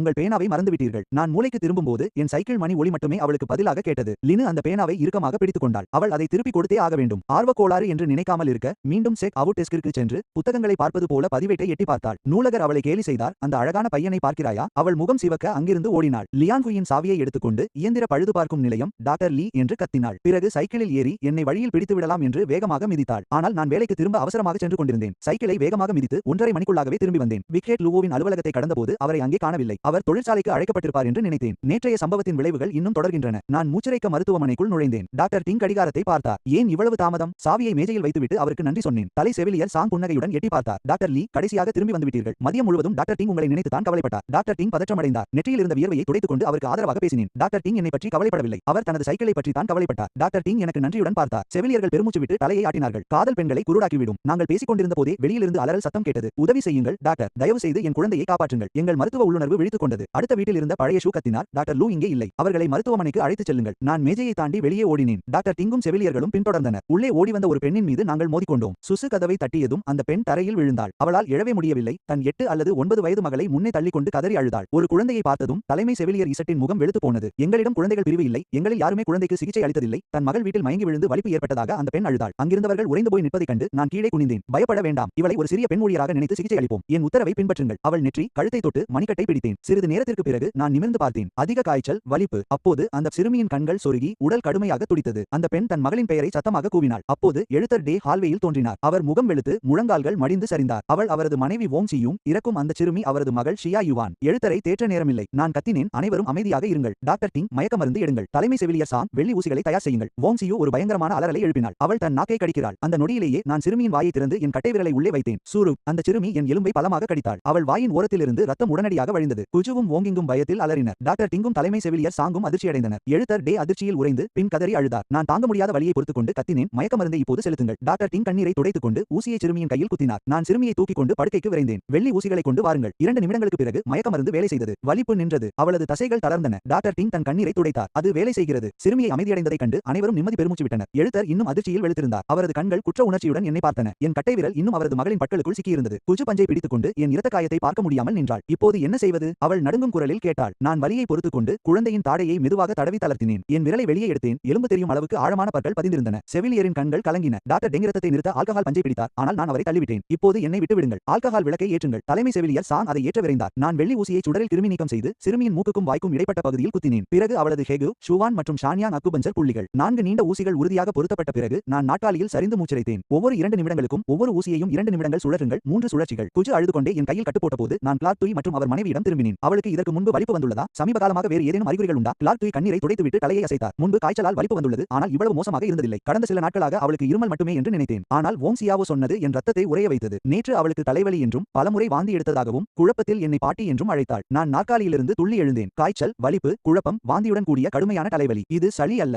இது மெனிஞ்சைடிஸ். அறையே அதிர்ச்சியில் உறைந்தது. கிளார்க் துய் திணறினார். செவிலியர்கள் திகைத்தனர். நான் கத்தினேன். டாக்டர் டிங், உடனடியாக பென்சிலின் தயார் செய்யுங்கள். டாக்டர் டிங்கின் முகம் மாறியது. நம் கிளினிக்கில் அது இல்லை. தலைமை செவிலியர் சோங் 301 மருத்துவமனை டாக்டர் லின்னிடம் அனுமதி பெற பரிந்துரைத்தார். நான் என் வெள்ளை அங்கியை கழற்றி எறிந்தேன். அவர்கள் ஆவணங்களை முடிப்பதற்குள் அவள் இறந்து விடுவாள். முதல் மணி நேரம் தான் சிகிச்சைக்கு சிறந்த நேரம். பெண்ணை கவனித்துக் கொள்ள டாக்டர் டிங்கிடம் கூறிவிட்டு நான் கதவை நோக்கி ஓடினேன். வெளியே ஓடியபோதுதான் மிதிவண்டி சாவியை மறந்தது நினைவுக்கு வந்தது. திரும்பி வந்தபோது லினுவா மீது நேருக்கு நேர் மோதினேன். நான் அவளுடைய மிதிவண்டி கைப்பிடியை பிடித்தேன். இறங்கு, உன் மிதிவண்டி எனக்கு வேண்டும். 301 மருத்துவமனை. உயிர் போகும் நிலை. அவள் முகம் வெளுத்தது. மிதிவண்டியை என்னிடம் கொடுத்தாள். நான் ஏறியபோது அவளும் பின் இருக்கையில் குதித்து ஏறிக்கொண்டாள். செல், நானும் வருகிறேன். எனக்கு அந்த இடம் தெரியும். எழுந்து நின்று ஆவேசமாக மிதித்து அவளுடன் ஆலை வளாகத்தை விட்டு வெளியேறினேன். இதற்கிடையில் 301 மருத்துவமனை உணவகத்தில் துணை மேலாளர் ராபர்ட் தனது சோர்வான உடலை இழுத்துக்கொண்டு உணவிற்காக வரிசையில் நின்றார். அவர் கடினமாக உழைப்பதைக் கண்ட சமையல்காரர் அவருக்கு கடைசியாக இருந்த இறைச்சி மற்றும் கத்தரிக்காய் கூட்டு பரிமாறினார். ராபர்ட் அவருக்கு நன்றி கூறிவிட்டு அமர இடம் தேடி திரும்பினார். மூலையில் அவருக்கு மிகவும் பரிச்சயமான ஒருவரை கண்டார். மேரி, என் மனைவியான அவர், என்னிடம் விவாகரத்து கோரியிருந்தார். அவர் உணவகத்தின் மூலையில் அமர்ந்திருந்தார். ராபர்ட் மகிழ்ச்சியுடன் தனது தட்டை எடுத்துக்கொண்டு சென்றார். மேரி, நீ இங்கே என்ன செய்கிறாய்? ஆவணங்களை ஒப்படைக்க காத்திருந்தேன். பசி எடுத்துவிட்டது. ராபர்ட் நிம்மதி அடைந்தார். சிறிது உணவு உண்ட பிறகு அவர் குனிந்து அலுவலகத்திற்கு வெளியே என்னை சந்தித்தாயா என்று கேட்டார். வெளியே காத்திருந்த போது ஜேக்கை பார்த்தாயா? என் பெயரை கேட்டதும் மேரி உறைந்து போனாள். ராபர்ட் அதை பொருட்படுத்தாமல் பேசிக் கொண்டிருந்தார். அவரது குடும்ப பதிவு முடிந்துவிட்டது. நான் அவரிடம் பொருட்களை மட்டும் பெற்று வர சொன்னேன். மேரியின் முகம் மாறியது. ஏன் அவரிடம் இவ்வளவு நெருக்கமாக இருக்கிறாய்? ஆனால் என்னிடம் எதையும் சொல்ல மாட்டேன் என்கிறாய். அவள் தனது குச்சிகளை கீழே வைத்தாள். ஏன் அவரிடம் இவ்வளவு நெருக்கமாக இருக்கிறாய்? ஆனால் அதை என்னிடம் மறைக்கிறாய். ராபர்ட் வியர்த்தார். நீங்கள் விவாகரத்து பெறுகிறீர்கள். நான் அவரது எதிர்காலத்தை பாதிக்க விரும்பவில்லை. மேரி அவரை இடைமறித்து குளிர்ச்சியாக கூறினாள். அது மனப்பான்மை பிரச்சனை. அவள் பேச்சை மாற்றினாள். 3வது தங்கை எங்கே?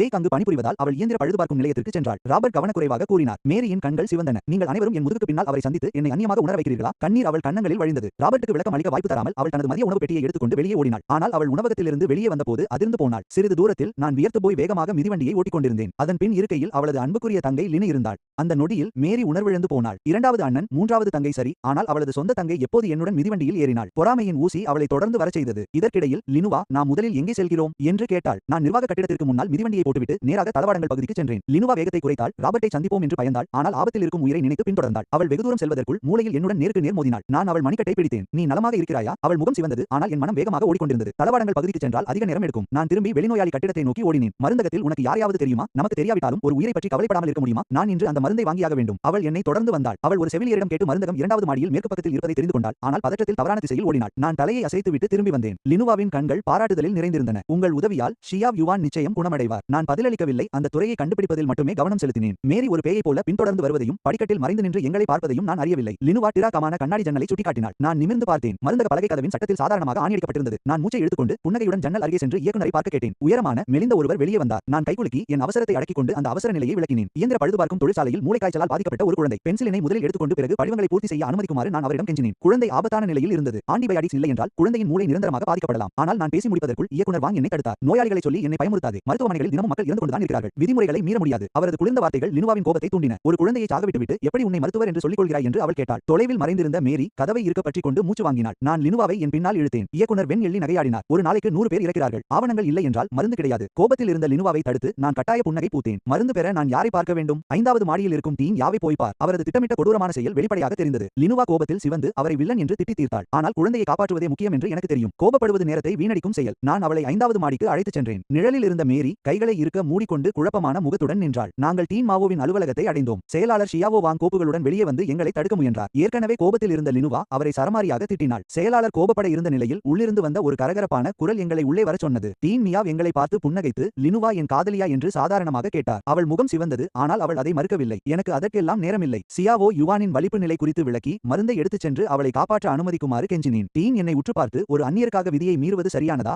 என்று கேட்டார். நான் அவர் கண்களை நேராக பார்த்தேன். இது ஒரு மனித உயிர். அடுத்த நொடியே அவர் முகம் இருண்டது. இளைஞனே, உனக்கு நான் உதவ முடியாது என்று சொன்னால் என்ன செய்வாய்? அது என் மீது குளிர்ந்த நீரை ஊற்றியது போல இருந்தது. லினுவா வெடித்து சிதறி, அவர் தனது கடமையை மறந்துவிட்டதாகவும் டீனாக இருக்க தகுதியற்றவர் என்றும் கத்தினாள். அவள் பேசியதை கேட்டு அதிகாரமிக்க டீன் மியா பல்லை கடித்தபடி அவமானத்தால் சுருங்கி போனார். நிலைமை கைமீறி போகவிருந்த நிலையில் நான் அவளை பிடித்து சோபாவில் உட்கார வைத்தேன். அவள் இன்னும் போராடியதால் நான் அவள் கைகளை இறுக்கமாக பிடித்து அமைதியாக இருக்குமாறு சைகை செய்தேன். என் பிடியில் இருந்த அந்த அடங்காத பெண் சட்டென்று சிவந்து தலை குனிந்தாள். அவளது எதிர்வினையை கவனிக்க எனக்கு நேரமில்லை. நான் டீனிடம் திரும்பி என் மனதில் இருந்ததை வெளிப்படையாக கூறினேன். விதிகள் வெறும் காகிதங்கள், ஆனால் மனிதர்கள் உயிர்ப்புள்ளவர்கள். உயிர்காக்கும் நெருக்கடியான நேரத்தில் விதிகளை மட்டும் பிடித்துக் கொண்டிருப்பது உயிருக்கு இழைக்கும் துரோகம். இந்த வலிமையான சொற்கள் டீனின் கண்களை விரிவடைய செய்தன. அவர் என்னை நம்ப முடியாமல் பார்த்தார். மிகுந்த அதிர்ச்சியில் இருந்தார். சிறிது நேரம் கழித்து நான் எழுந்து புன்னகைத்தேன். அவர் இன்னும் சொல்ல வேண்டியது இருப்பதாக கூறினேன். லினுவாவும் எழுந்தாள். அவள் கலங்கிய கண்கள் என் முகத்தையே பார்த்தன. அதில் வெளிப்படையான வியப்பு தெரிந்தது. பிறகு டீன் மியா உரக்க சிரிக்கத் தொடங்கினார். அவர் தனது குறிப்பேட்டிலிருந்து ஒப்புதல் அளித்த ஒரு பக்கத்தை கிழித்து என்னை சோதிக்கவே விரும்பியதாகவும் என் பார்வையில் வியந்து போனதாகவும் கூறினார். அவர் அங்கேயே அதற்கு ஒப்புதல் அளித்தார். லினு மகிழ்ச்சியில் கத்தினாள். அவள் முகம் பிரகாசமாக இருந்தது. நான் அந்த உயிர்காக்கும் குறிப்பை வாங்கினேன். என் இதயத்தில் இருந்த பாரம் நீங்கியது. நாங்கள் கிளம்பும்போது டீன் மியா என் கையை பிடித்து குலுக்கி, என் பெயர் என்னவென்று கேட்டார். ஜேக் என்றேன். அந்த இரண்டு சொற்கள் என் வாயிலிருந்து வந்ததும் டீன் மியா மற்றும் லினுவா இருவரும் அதிர்ச்சியில் மூச்சடைத்தனர். மின்னல் தாக்கியது போல இருவரும் அப்படியே உறைந்து போயினர். சிந்திக்க எனக்கு நேரமில்லை. நான் லினுவின் மணிக்கட்டை பிடித்து கதவை நோக்கி இழுத்துச் சென்றேன். நாங்கள் படிக்கட்டுகளை அடைந்தபோது வேகமான காலடி சத்தங்களை கேட்டேன். நான் பக்கவாட்டில் பார்த்தபோது மூலையில் ஒரு பரிச்சயமான உருவம் என்னை பார்த்துக் கொண்டிருப்பதை உணர்ந்தேன். நான் திகைத்து நின்றேன். ஆனால் லினு என்னையே பார்த்துக் கொண்டிருந்தாள். அவள் கையை கூட விலக்கவில்லை. அவள் கண்களில் விவரிக்க முடியாத சோகம் இருந்தது. தன் இதயத்தை துடிக்க வைத்த அந்த நபர் உண்மையில் தன் மைத்துனன் என்பதை அவளால் நம்ப முடியவில்லை. அவளது உணர்வுகளை பற்றி எனக்கு அக்கறை இல்லை. நான் அவளது தோளில் தட்டிவிட்டு அவளுடன் கீழே ஓடினேன். இதற்கிடையில் நன்கு உண்ட ராபர்ட் குடும்ப பிரச்சனையை தீர்ப்பது பற்றி யோசித்தபடி பர்பிச்சியுடன் அலுவலக கட்டிடத்தை சுற்றி நடந்து கொண்டிருந்தான். அப்போது அவன் திரும்பி நானும் லினுவாவும் வெளிநோயாளி பிரிவின் பின்பக்கத்திலிருந்து ஓடி வந்து சைக்கிளில் ஏறி மறைவதை பார்த்தான். அவன் வாய் பிளந்து நின்றான். அவன் சிகரெட்டை தூக்கி எறிந்துவிட்டு கீழே ஓடி வந்து கத்தினான். ஆனால் நான் தப்பிக்க வெறித்தனமாக சைக்கிளை மிதித்தேன். அவன் 3-4 முறை கத்தியும் நாங்கள் அம்பாக மறைந்து விட்டோம். ராபர்ட் கைகளை விடுப்பில் வைத்துக் கொண்டு தன் வாழ்க்கையை நினைத்து திகைத்து நின்றான். அவன் மீண்டும் மேலே செல்ல திரும்பிய போது மேரி குளிர்ச்சியான பார்வையுடன் அவன் பின்னால் தோன்றினாள்.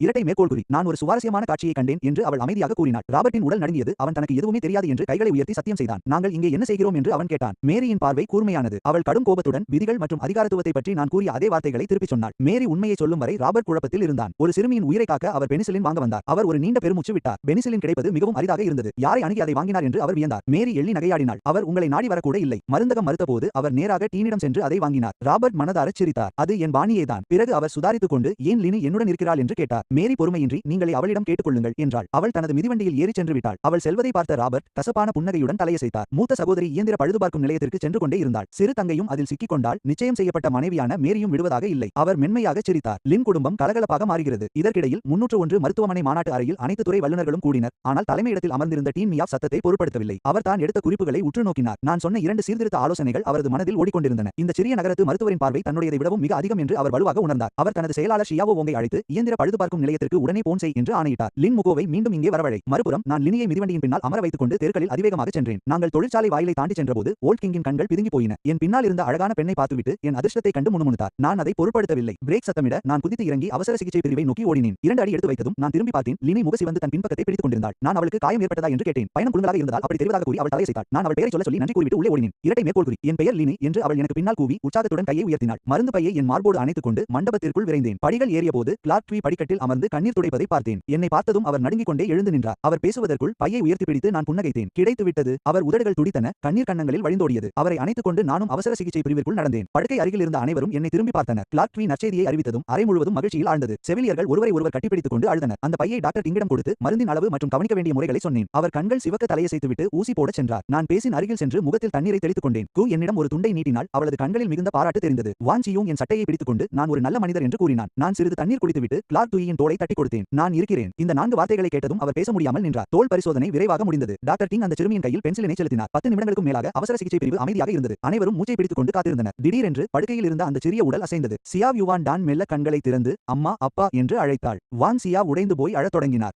கிளார்க் சுயி சத்தத்துடன் மண்டியிட்டு தன் மனைவியையும் என்னிடம் வணங்க இழுத்தார். நான் அதிர்ந்து போய் அவர்களை எழுப்பினேன். அந்த அறையே பாசத்தால் நிறைந்திருந்தது. வெளியே லினி பூ படுக்கை மீது நின்று ஜன்னல் வழியாக அந்த உருக்கமான காட்சியை கவனித்துக் கொண்டிருந்தாள். அவள் வாயை பொத்திக் கொண்டு அழுதாள். அடுத்த நொடி யாரோ அவள் தலையில் தட்டினார்கள். அவள் திரும்பி பார்த்தபோது 3வது சகோதரி லின்முயு அதிர்ச்சியுடன் அவளை பார்த்துக் கொண்டிருந்தாள். லினு பேசுவதற்குள் லினுவே விம்மி அழுதபடி அவர் ஒரு குழந்தையின் உயிரை காப்பாற்றிவிட்டார் என்றாள். லின்முயு அவளை தனியே அழைத்து என்ன நடந்தது என்று கேட்டாள். லினுவே அவளை பூ படுக்கையின் மேல் இழுத்து அவசர சிகிச்சை அறை 2 ஐ காட்டினாள். ஜன்னல் வழியாக கிளார்க் ட்வீயும் அவரது மனைவியும் என்னை பற்றிக் கொண்டு மண்டியிடுவதையும் படுக்கையில் சிறுமி கண்களை திறந்து இருப்பதையும் லின்முயு கண்டாள். இந்த காட்சி லின்முயுவை ஒரு அலை போல தாக்கியது. நேற்றுதான் என் திறமையை கண்டிருந்தாள். இப்போது நான் அவசர சிகிச்சையில் ஒரு அற்புதத்தை செய்திருக்கிறேன். இவன் சோம்பேறி நாட்டுப்புற மருத்துவர் அல்ல. அவள் தன் சகோதரியை ஒரு பெஞ்சுக்கு அழைத்துச் சென்று விவரங்களை கேட்டாள். லினு நடந்த அனைத்தையும் அவளிடம் சொன்னாள். மெனிஞ்சைடிஸ், பென்சிலின், நான் எப்படி பெரிய மருத்துவமனைக்கு விரைந்து சென்று டீனிடம் வாதிட்டேன் என்பது வரை கூறினாள். லின் முயு திகைத்து போனாள். பென்சிலின் கிடைப்பதற்கே மிகவும் கடினமான ஒன்று. லினு பெருமையுடன் மருந்து கிடைத்தது மட்டுமல்ல, பார்மசியில் மறுத்தபோது நான் டீனிடம் வாதிட்டு அதை வாங்கினேன் என்றாள். அவசர கால மருந்துகளுக்கு இரட்டை அனுமதி முறையை உருவாக்க வேண்டும் என்று நான் டீனிடம் அறிவுரை கூறியதையும் அவள் விவரித்தாள். டீன் அலுவலகத்தில் அந்த சிறுமிக்காக நான் போராடியதை லின் முயுவால் கற்பனை செய்ய முடிந்தது. அவளுக்கு ஆச்சரியமாக இல்லை. அது என் பாணியேதான். பின் லினுவா தனது சகோதரியை குத்திக்காட்டி, என் திறமையும் ஒழுக்கமும் தெரிந்தும் ஏன் குடும்பத்தினர் என்னை தவறாக பேசுகிறார்கள் என்று முறையிட்டாள். அவளது ஆவேசமான முகத்தை பார்த்த லின் முயு தன் மைத்துனருக்கு ஆதரவாக பேசுவதாக அவளை கேலி செய்தாள். லினுவா வெட்கத்துடன் தான் யார் என்பதை பிறகுதான் தெரிந்து கொண்டதாக ஒப்புக்கொண்டாள். ஆனால் லின் முயு அவர்கள் எப்படி சந்தித்தார்கள் என்று கேட்டபோது லினுவா விஷயத்தை மாற்றினாள். குடும்பத்தினர் பாரபட்சமான கண்ணோட்டத்தை கொண்டிருப்பதாக கூறினாள். பெரிய யானில் இருக்கும் அந்த பெண்களை கவரும் ஆடவர்களை விட நான் எவ்வளவு சிறந்தவன் என்று அவள் கூறினாள். தன்னுடைய சகோதரி பெருமையுடன் பேசுவதை கண்ட லின் முயுவிற்கு ஆர்வம் இன்னும் அதிகரித்தது. ஆனால் லின் யுய் தன் தோழிக்கு மிதிவண்டி தேவைப்படுவதாக கூறி எழுந்து தப்பிக்க முயன்றாள். அவர்கள் ஒருவரை ஒருவர் இழுத்துக் கொண்டிருந்த போது வரவேற்பாளர் முதியவர் ஷூ, லின் முயு உனக்கு போன் வந்திருக்கிறது என்று கத்தினார். லின் முயு தன் சகோதரியிடம் காத்திருக்குமாறு கூறிவிட்டு வரவேற்பறைக்கு ஓடினாள். ஆனால் லினி அங்கிருக்க தயாராக இல்லை. அவள் நாக்கை துருத்தி என்னை ஒருமுறை கடைசியாக பார்த்துவிட்டு அங்கிருந்து மிதிவண்டியில் கிளம்பி சென்றாள். அந்த அழைப்பு டீன் மியுவிடமிருந்து வந்தது. லின் முயு புருவங்களை சுழித்தபடி போனை வைத்தாள். டீனிற்கு ஏன் அவளை தேவைப்பட்டது? அவள் முதியவர் ஷூவிற்கு நன்றி கூறிவிட்டு வெளியே ஓடி வந்தாள். ஆனால் அதற்குள் அவளது சகோதரி சென்று விட்டாள். அவள் காலால் தரையை உதைத்தாள். ஆனால் என்னை தேட அவளுக்கு நேரமில்லை. அவள் தனது மிதிவண்டியை திறந்துவிட்டு 3003 ஐ நோக்கி சென்றாள். ஆனால் அவளது எண்ணங்கள் நிறைந்திருந்ததால் சாலையோரத்தில் இருந்து திடீரென வந்த ஒரு உருவத்தின் மீது மோத பார்த்தாள். பிரேக் போட்ட சத்தத்துடன் மிதிவண்டி ஒரு மரத்திற்கு முன்னால் நின்றது. தரையில் நீண்ட கோடு விழுந்தது. அவள் கத்த முயன்ற போது மேலே பார்த்து லோதாலியின் அருவருப்பான விகாரமான முகத்தை கண்டாள். அவன் மிதிவண்டியின் கைப்பிடியை பிடித்து அவளிடம் பேச முயன்றான். அவளுக்கு அது அருவருப்பாக இருந்தது. அவள் அவனை அங்கிருந்து செல்ல சொன்னாள். பாதுகாப்பு படையினரை அழைப்பதாக அவள் மிரட்டிய போது அவன் கையை எடுத்தான். ஆனால் அவள் தன் மிதிவண்டியை தள்ளிச் சென்றபோது அவன் மீண்டும் அவளது பாதையை மறித்து முக்கிய விஷயம் சொல்ல இருப்பதாக கூறினான். நான் அந்த சிறுமியை மரணத்தின் பிடியிலிருந்து மீட்டுக் கொண்டிருந்த போது மருத்துவமனைக்கு வெளியே ஒரு கூத்து நடந்து கொண்டிருந்தது. லூய் வெட்கமில்லாமல் லின் முயுவை மறித்து லியோ சஞ்சய்க்கான டிக்கெட்டுகளை காட்டினான். ஆனால் அவள் வெறுப்படைந்து தன்னை தொந்தரவு செய்வதை நிறுத்தவில்லை எனில் பாதுகாப்பு படையினரை அழைப்பதாக கூறினாள். அவன் இன்னும் எப்போது அவள் ஓய்வாக இருப்பாள் என்று கேட்டுக்கொண்டிருந்தான். அவள் மிதிவண்டியில் ஏறி உனக்காக எப்போதும் இல்லை என்று கூறினாள். லூ டெலாலியின் முகம் அவள் கிளம்பி செல்வதை பார்த்தபோது உறைந்து போனது. அவன் கால்களை தரையில் உதைத்து என்னை பழித்தான். லின் முயு என்னை நம்பி ஏமாந்து விட்டதாக அவன் கருதினான். அவளை வசப்படுத்திவிட்டால் அவள் அவனுக்கு உண்மையாக இருப்பாள் என்று அவன் தனக்குத்தானே நம்ப வைத்துக் கொண்டான். இதற்கிடையில் அவசர சிகிச்சை பிரிவில் எனக்கு ஒரு புதிய காதல் போட்டி இருப்பது எனக்கு தெரியாது. டாக்டர் டிங் வெப்பமானியை பார்த்துவிட்டு சியாவோ யுவானின் வெப்பநிலை 36 டிகிரிக்கு குறைந்து விட்டதாக மகிழ்ச்சியுடன் தெரிவித்தார். நான் பேனாவை வைத்துவிட்டு அந்த சிறுமியின் குளிர்ந்த நெற்றியை தொட்டேன். நிம்மதி பெருமூச்சு என்னுள் பரவியது. சியா யுவான் என்னை தனது உயிர்காக்கும் தெய்வமாக அழைத்து எனக்கு கைமாறு செய்வதாக கூறினாள். நான் அவள் தலையை வருடி நன்றாக சாப்பிட்டு நிம்மதியாக தூங்கி வலிமையாக வளருமாறு கூறினேன். குமாஸ்டாட்வியின் கண்கள் நன்றியால் சிவந்திருந்தன. அவர் எனக்கு பணம் கொடுக்க முயன்றார். தொழிற்சாலை மருத்துவமனை தொழிலாளர்களுக்கான சலுகைதான். ஆனால் பென்சிலின் விலை அதிகம் என்பதால் கட்டணத்தை என்னால் தள்ளுபடி செய்ய முடியவில்லை. நான் ஒரு வேளைக்கு 4.5 யுவான் வீதம் மருந்து சீட்டை எழுதினேன். நாளை மேலும் தேவைப்படும். அவர் தயங்கவில்லை. சீட்டை வாங்கிக் கொண்டு அவர் கேஷியரிடம் ஓடினார். ஆனால் நெருக்கடி நீங்கியது போல் தோன்றிய போது ஒரு பெரிய சிக்கல் என்னை தாக்கியது. அந்த தொழிற்சாலையில் குழந்தைகள் நலப்பிரிவு இல்லை. ஷியா யுவான்டானை கண்காணிப்பில் வைக்க இடமில்லாமல் போனது. நான் என் நெற்றியை தேய்த்துவிட்டு மகப்பேறு பிரிவிலிருந்து ஒரு படுக்கையை கடன் வாங்க பரிந்துரைத்தேன். ஆனால் டாக்டர் டிங்கின் முகம் வெளிரி போனது. நான் ஏதோ பித்து பிடித்தவன் போல என்னை பார்த்தார். தலைமை செவிலியர் சாங் தன் பேனாவை போட்டுவிட்டு ஓடி வந்து மகப்பேறு பிரிவு இயக்குனரின் கொடூரத்தை பற்றி எனக்கு தெரியுமா என்று கேட்டார். பணம் செலுத்திவிட்டு திரும்பிய குமாஸ்டாட்வி என் கையை பிடித்து அதை செய்ய வேண்டாம் என்று கெஞ்சினார். பழிவாங்கும் குணம் கொண்ட இயக்குனர் லியாங்கிடம் நான் சிக்கிக்கொள்வதை விட தன் மகளுக்கு தங்க இடமே இல்லாமல் இருப்பது மேல் என்று அவர் நினைத்தார். அந்த பெண் இரு குழந்தைகளின் தாய் மற்றும் எந்த ஆணையும் கவர்ந்துவிடும் வல்லமை படைத்தவர். நான் அதிர்ச்சியில் உறைந்து போனேன். பகலில் ஒன்றும் நடக்காது என்று சொல்லி அவர்களை சமாதானப்படுத்த முயன்றேன். ஆனால் யாரும் கேட்கவில்லை. டாக்டர் டிங் ஒரு தீவிரமான பார்வையுடன் கதவை நோக்கி நடந்து சென்று என்னை தனிப்பட்ட முறையில் அழைத்துச் செல்வதாக கூறினார். 3வது மாடிக்கு செல்லும் வழியில் ஒரு தாயை போல டாக்டர் டிங் எனக்கு எச்சரிக்கைகளை கிசுகிசுத்தார். அவர் இயக்குனர் லியாங் ஆண்களை கவர்வதில் வல்லவர். அவளிடம் நான் சிக்கினால் என் நற்பெயர் நிரந்தரமாக அழிந்துவிடும் என்றார். அவரது இடைவிடாத எச்சரிக்கைகளுக்கு பிறகு எனக்கு உண்மையில் வேர்க்கத் தொடங்கியது. நான் உறுதியாக இருக்க மனதிற்குள் உறுதி பூண்டேன். நாங்கள் 3வது மாடி வரவேற்பறைக்கு சென்றபோது 2 செவிலியர்கள் எழுந்து நின்று என்னை விசித்திரமாக பார்த்தனர். செவிலியர் எங்களை அலுவலகத்திற்கு அழைத்துச் சென்றபோது தாழ்வாரத்தில் இருந்தவர்கள் என்னை பற்றியும் டாக்டர் லினுடனான காதல் கிசுகிசு பற்றியும் வெளிப்படையாக பேசிக் கொண்டனர். மகப்பேறு பிரிவுக்குள் நுழைவது இவ்வளவு பெரிய குழப்பத்தை உருவாக்கும் என்று நான் நினைக்கவில்லை. செவிலியர்கள் என்னையும் லின் முமுவும் ஒன்றாக உறங்குவதாக வெளிப்படையாக பேசிக் கொண்டிருந்தனர். நான் திகைத்து போனேன். பிறகு நாங்கள் இயக்குனரின் அலுவலகத்தை அடைந்தோம். உள்ளே இருந்து ஒரு இளம் மென்மையான குரல் கேட்டது. நான் டாக்டர் டிங்கை தொடர்ந்து உள்ளே சென்று அதிர்ச்சியில் உறைந்தேன். டாக்டர் டிங் புன்னகைத்து என்னை அறிமுகப்படுத்தினார். மென்மையான கைகள் எனக்கு முன்னால் நீட்டப்பட்டன. நான் மரியாதையுடன் கைகுலுக்கினேன். பிறகு நான் நிமிர்ந்து பார்த்தேன். இயக்குனர் லியாங் மே ஒரு 20 வயது பெண் போல தோன்றினார். ஆனால் அவரது பாதாம் வடிவ கண்கள் முதிர்ச்சியான கவர்ச்சிகரமான பார்வையை கொண்டிருந்தன. அவரது வெள்ளை கோட் அவரது கவர்ச்சியான தோற்றத்தை மறைக்க முடியவில்லை. நான் இதுவரை பார்த்த பெண்களை மனதிற்குள் ஒப்பிட்டு பார்த்தேன். ஒரு பயங்கரமான முடிவுக்கு வந்தேன். அமைதியான தேவதை லின் முயு கூட இவளுக்கு ஈடாக முடியாது. இவளை பற்றி வதந்திகள் பரவியதில் ஆச்சரியமே இல்லை. நான் எச்சரிக்கையாக இருந்தபோதே சூழ்நிலை மாறியது. டாக்டர் டிங்குடன் சிரித்து பேசிக் கொண்டிருந்த லியாங் மே சியாவோ யுவானை அனுமதிக்கும் எங்கள் கோரிக்கையை கேட்டதும் உறைந்து போனாள். அவள் குளிர்ச்சியான தொனியில் 3 விதிகளை விதித்தாள். மகப்பேறு பிரிவில் இதுவரை குழந்தைகளை அனுமதித்ததே இல்லை. இது பெரும் சிக்கலாக முடியும். ஏதாவது தவறு நடந்தால் யாரும் பொறுப்பேற்க முடியாது. டாக்டர் டிங் சங்கடத்துடன் எழுந்து வெளியேற தயாரானார். அந்த இக்கட்டான நேரத்தில் நான் அவர் கையை பிடித்துக் கொண்டு லியாங் மேயிடம் தனியாக பேச வேண்டும் என்றேன். லியாங் மே புருவத்தை உயர்த்தி ஆச்சரியமாக சம்மதித்தாள். டாக்டர் டிங் பதறி போய் கைகளை அசைத்தார். ஆனால் நான் புன்னகைத்து அவரை வெளியே தள்ளினேன். லியாங் மே சோம்பல் முறித்தபடி கதவை மூடு என்றாள். நான் கதவை பூட்டிய போது என் உடல் சிலிர்த்தது. டாக்டர் டெங் வெளியே காற்று வாங்க நின்று கொண்டிருந்தார். கதவு மூடியதும் வாங் மே என்னை மேலிருந்து கீழ் வரை பார்த்துவிட்டு தனக்கு தெரிந்ததை அடுக்கினாள். நேற்று லாலியுடன் நடந்த வாக்குவாதம் மற்றும் இன்று லின் முயு எனக்கு காலை உணவு கொடுத்தது வரை. பின் அவள் தேநீர் கோப்பையுடன் நடந்து வந்து பின்னால் சாய்ந்து கால்களை போட்டு அமர்ந்தாள். அவள் வெள்ளைக்கோட்டுக்கு அடியில் அணிந்திருந்த சோம்சா மாடை தொடைகள் வரை உயர்ந்திருந்தது. நான் பார்வையை திருப்பிக் கொண்டு மூச்சை இழுத்து விட்டேன். ஆனால் அந்த சிறிய செயல் அவளுக்கு திருப்தி அளித்ததாக தெரிந்தது. இறுதியாக எனக்கு புரிந்தது. அவள் என்னை கவர்ந்தெழுக்கவில்லை, என் குணத்தை சோதித்துக் கொண்டிருந்தாள். அந்த வதந்திகள் எல்லாம் பொறாமை கொண்டவர்களின் வேலை என்பது தெளிவானது. நான் அவளது பார்வையை உறுதியுடன் சந்தித்தேன். இயக்குனர் லியாங் சியாவோ யுவானை அனுமதிப்பது என் சொந்த விருப்பம் அல்ல. அவளது மூளைக்காய்ச்சல் நாட்கள் நெருக்கடிக்கு பிறகு இது அவசர தேவை மட்டுமல்ல, அவசர சிகிச்சை பிரிவின் ஒருமித்த முடிவும் கூட. அவளது கண்கள் அமைதியாகவே இருந்தன. பின்னர் நான் என் இரண்டாவது கருத்தை முன்வைத்தேன். அந்த பெண் 8 வயது சிறுமி என்றாலும் மகப்பேறு பிரிவுக்கு பிறந்த குழந்தைகளை கையாண்ட அனுபவம் உண்டு. சற்று வளர்ந்த குழந்தையை பராமரிப்பது கடினமானதாக இருக்காது. அவள் தலையசைத்தாள், ஆனால் அவளது மனதை என்னால் கணிக்க முடியவில்லை. பின் நான் என் கடைசி அஸ்திரத்தை பயன்படுத்தினேன். இயக்குனர் லியான், இந்த தொழிற்சாலையில் 20,000 தொழிலாளர்கள் மற்றும் குடும்பத்தினர் உள்ளனர். அது 50,000 மக்கள், இதில் ஏராளமான பெண்கள், குழந்தைகள் மற்றும் முதியவர்கள் உள்ளனர். நமது துறைகள் ஏற்கனவே திணறி வருவதால் இந்த புதிய குழந்தை நல பிரிவுக்கு ஏன் விண்ணப்பிக்க கூடாது? இதற்கான திட்டத்தை நான் எழுதுகிறேன். நீங்கள் அதை சமர்ப்பித்து பெருமையை பெற்றுக் கொள்ளுங்கள். 301 மருத்துவமனை விரிவாக்கம் மற்றும் அருகில் உள்ள தொழிற்சாலைகளில் மருத்துவ சீர்திருத்தங்களை சுட்டிக்காட்டி நான் வலியுறுத்தினேன். நான் ஒரு பிரம்மாண்டமான தொலைநோக்கு பார்வையை வரைந்தேன். நாம் முதலில் செயல்பட்டு இந்த துறையை உருவாக்கி இதை இப்பகுதியின் முன்னணி மருத்துவமனையாக மாற்றினால் லியான் மே முதல் அதிகாரப்பூர்வ குழந்தை நல இயக்குனராக இருப்பார்.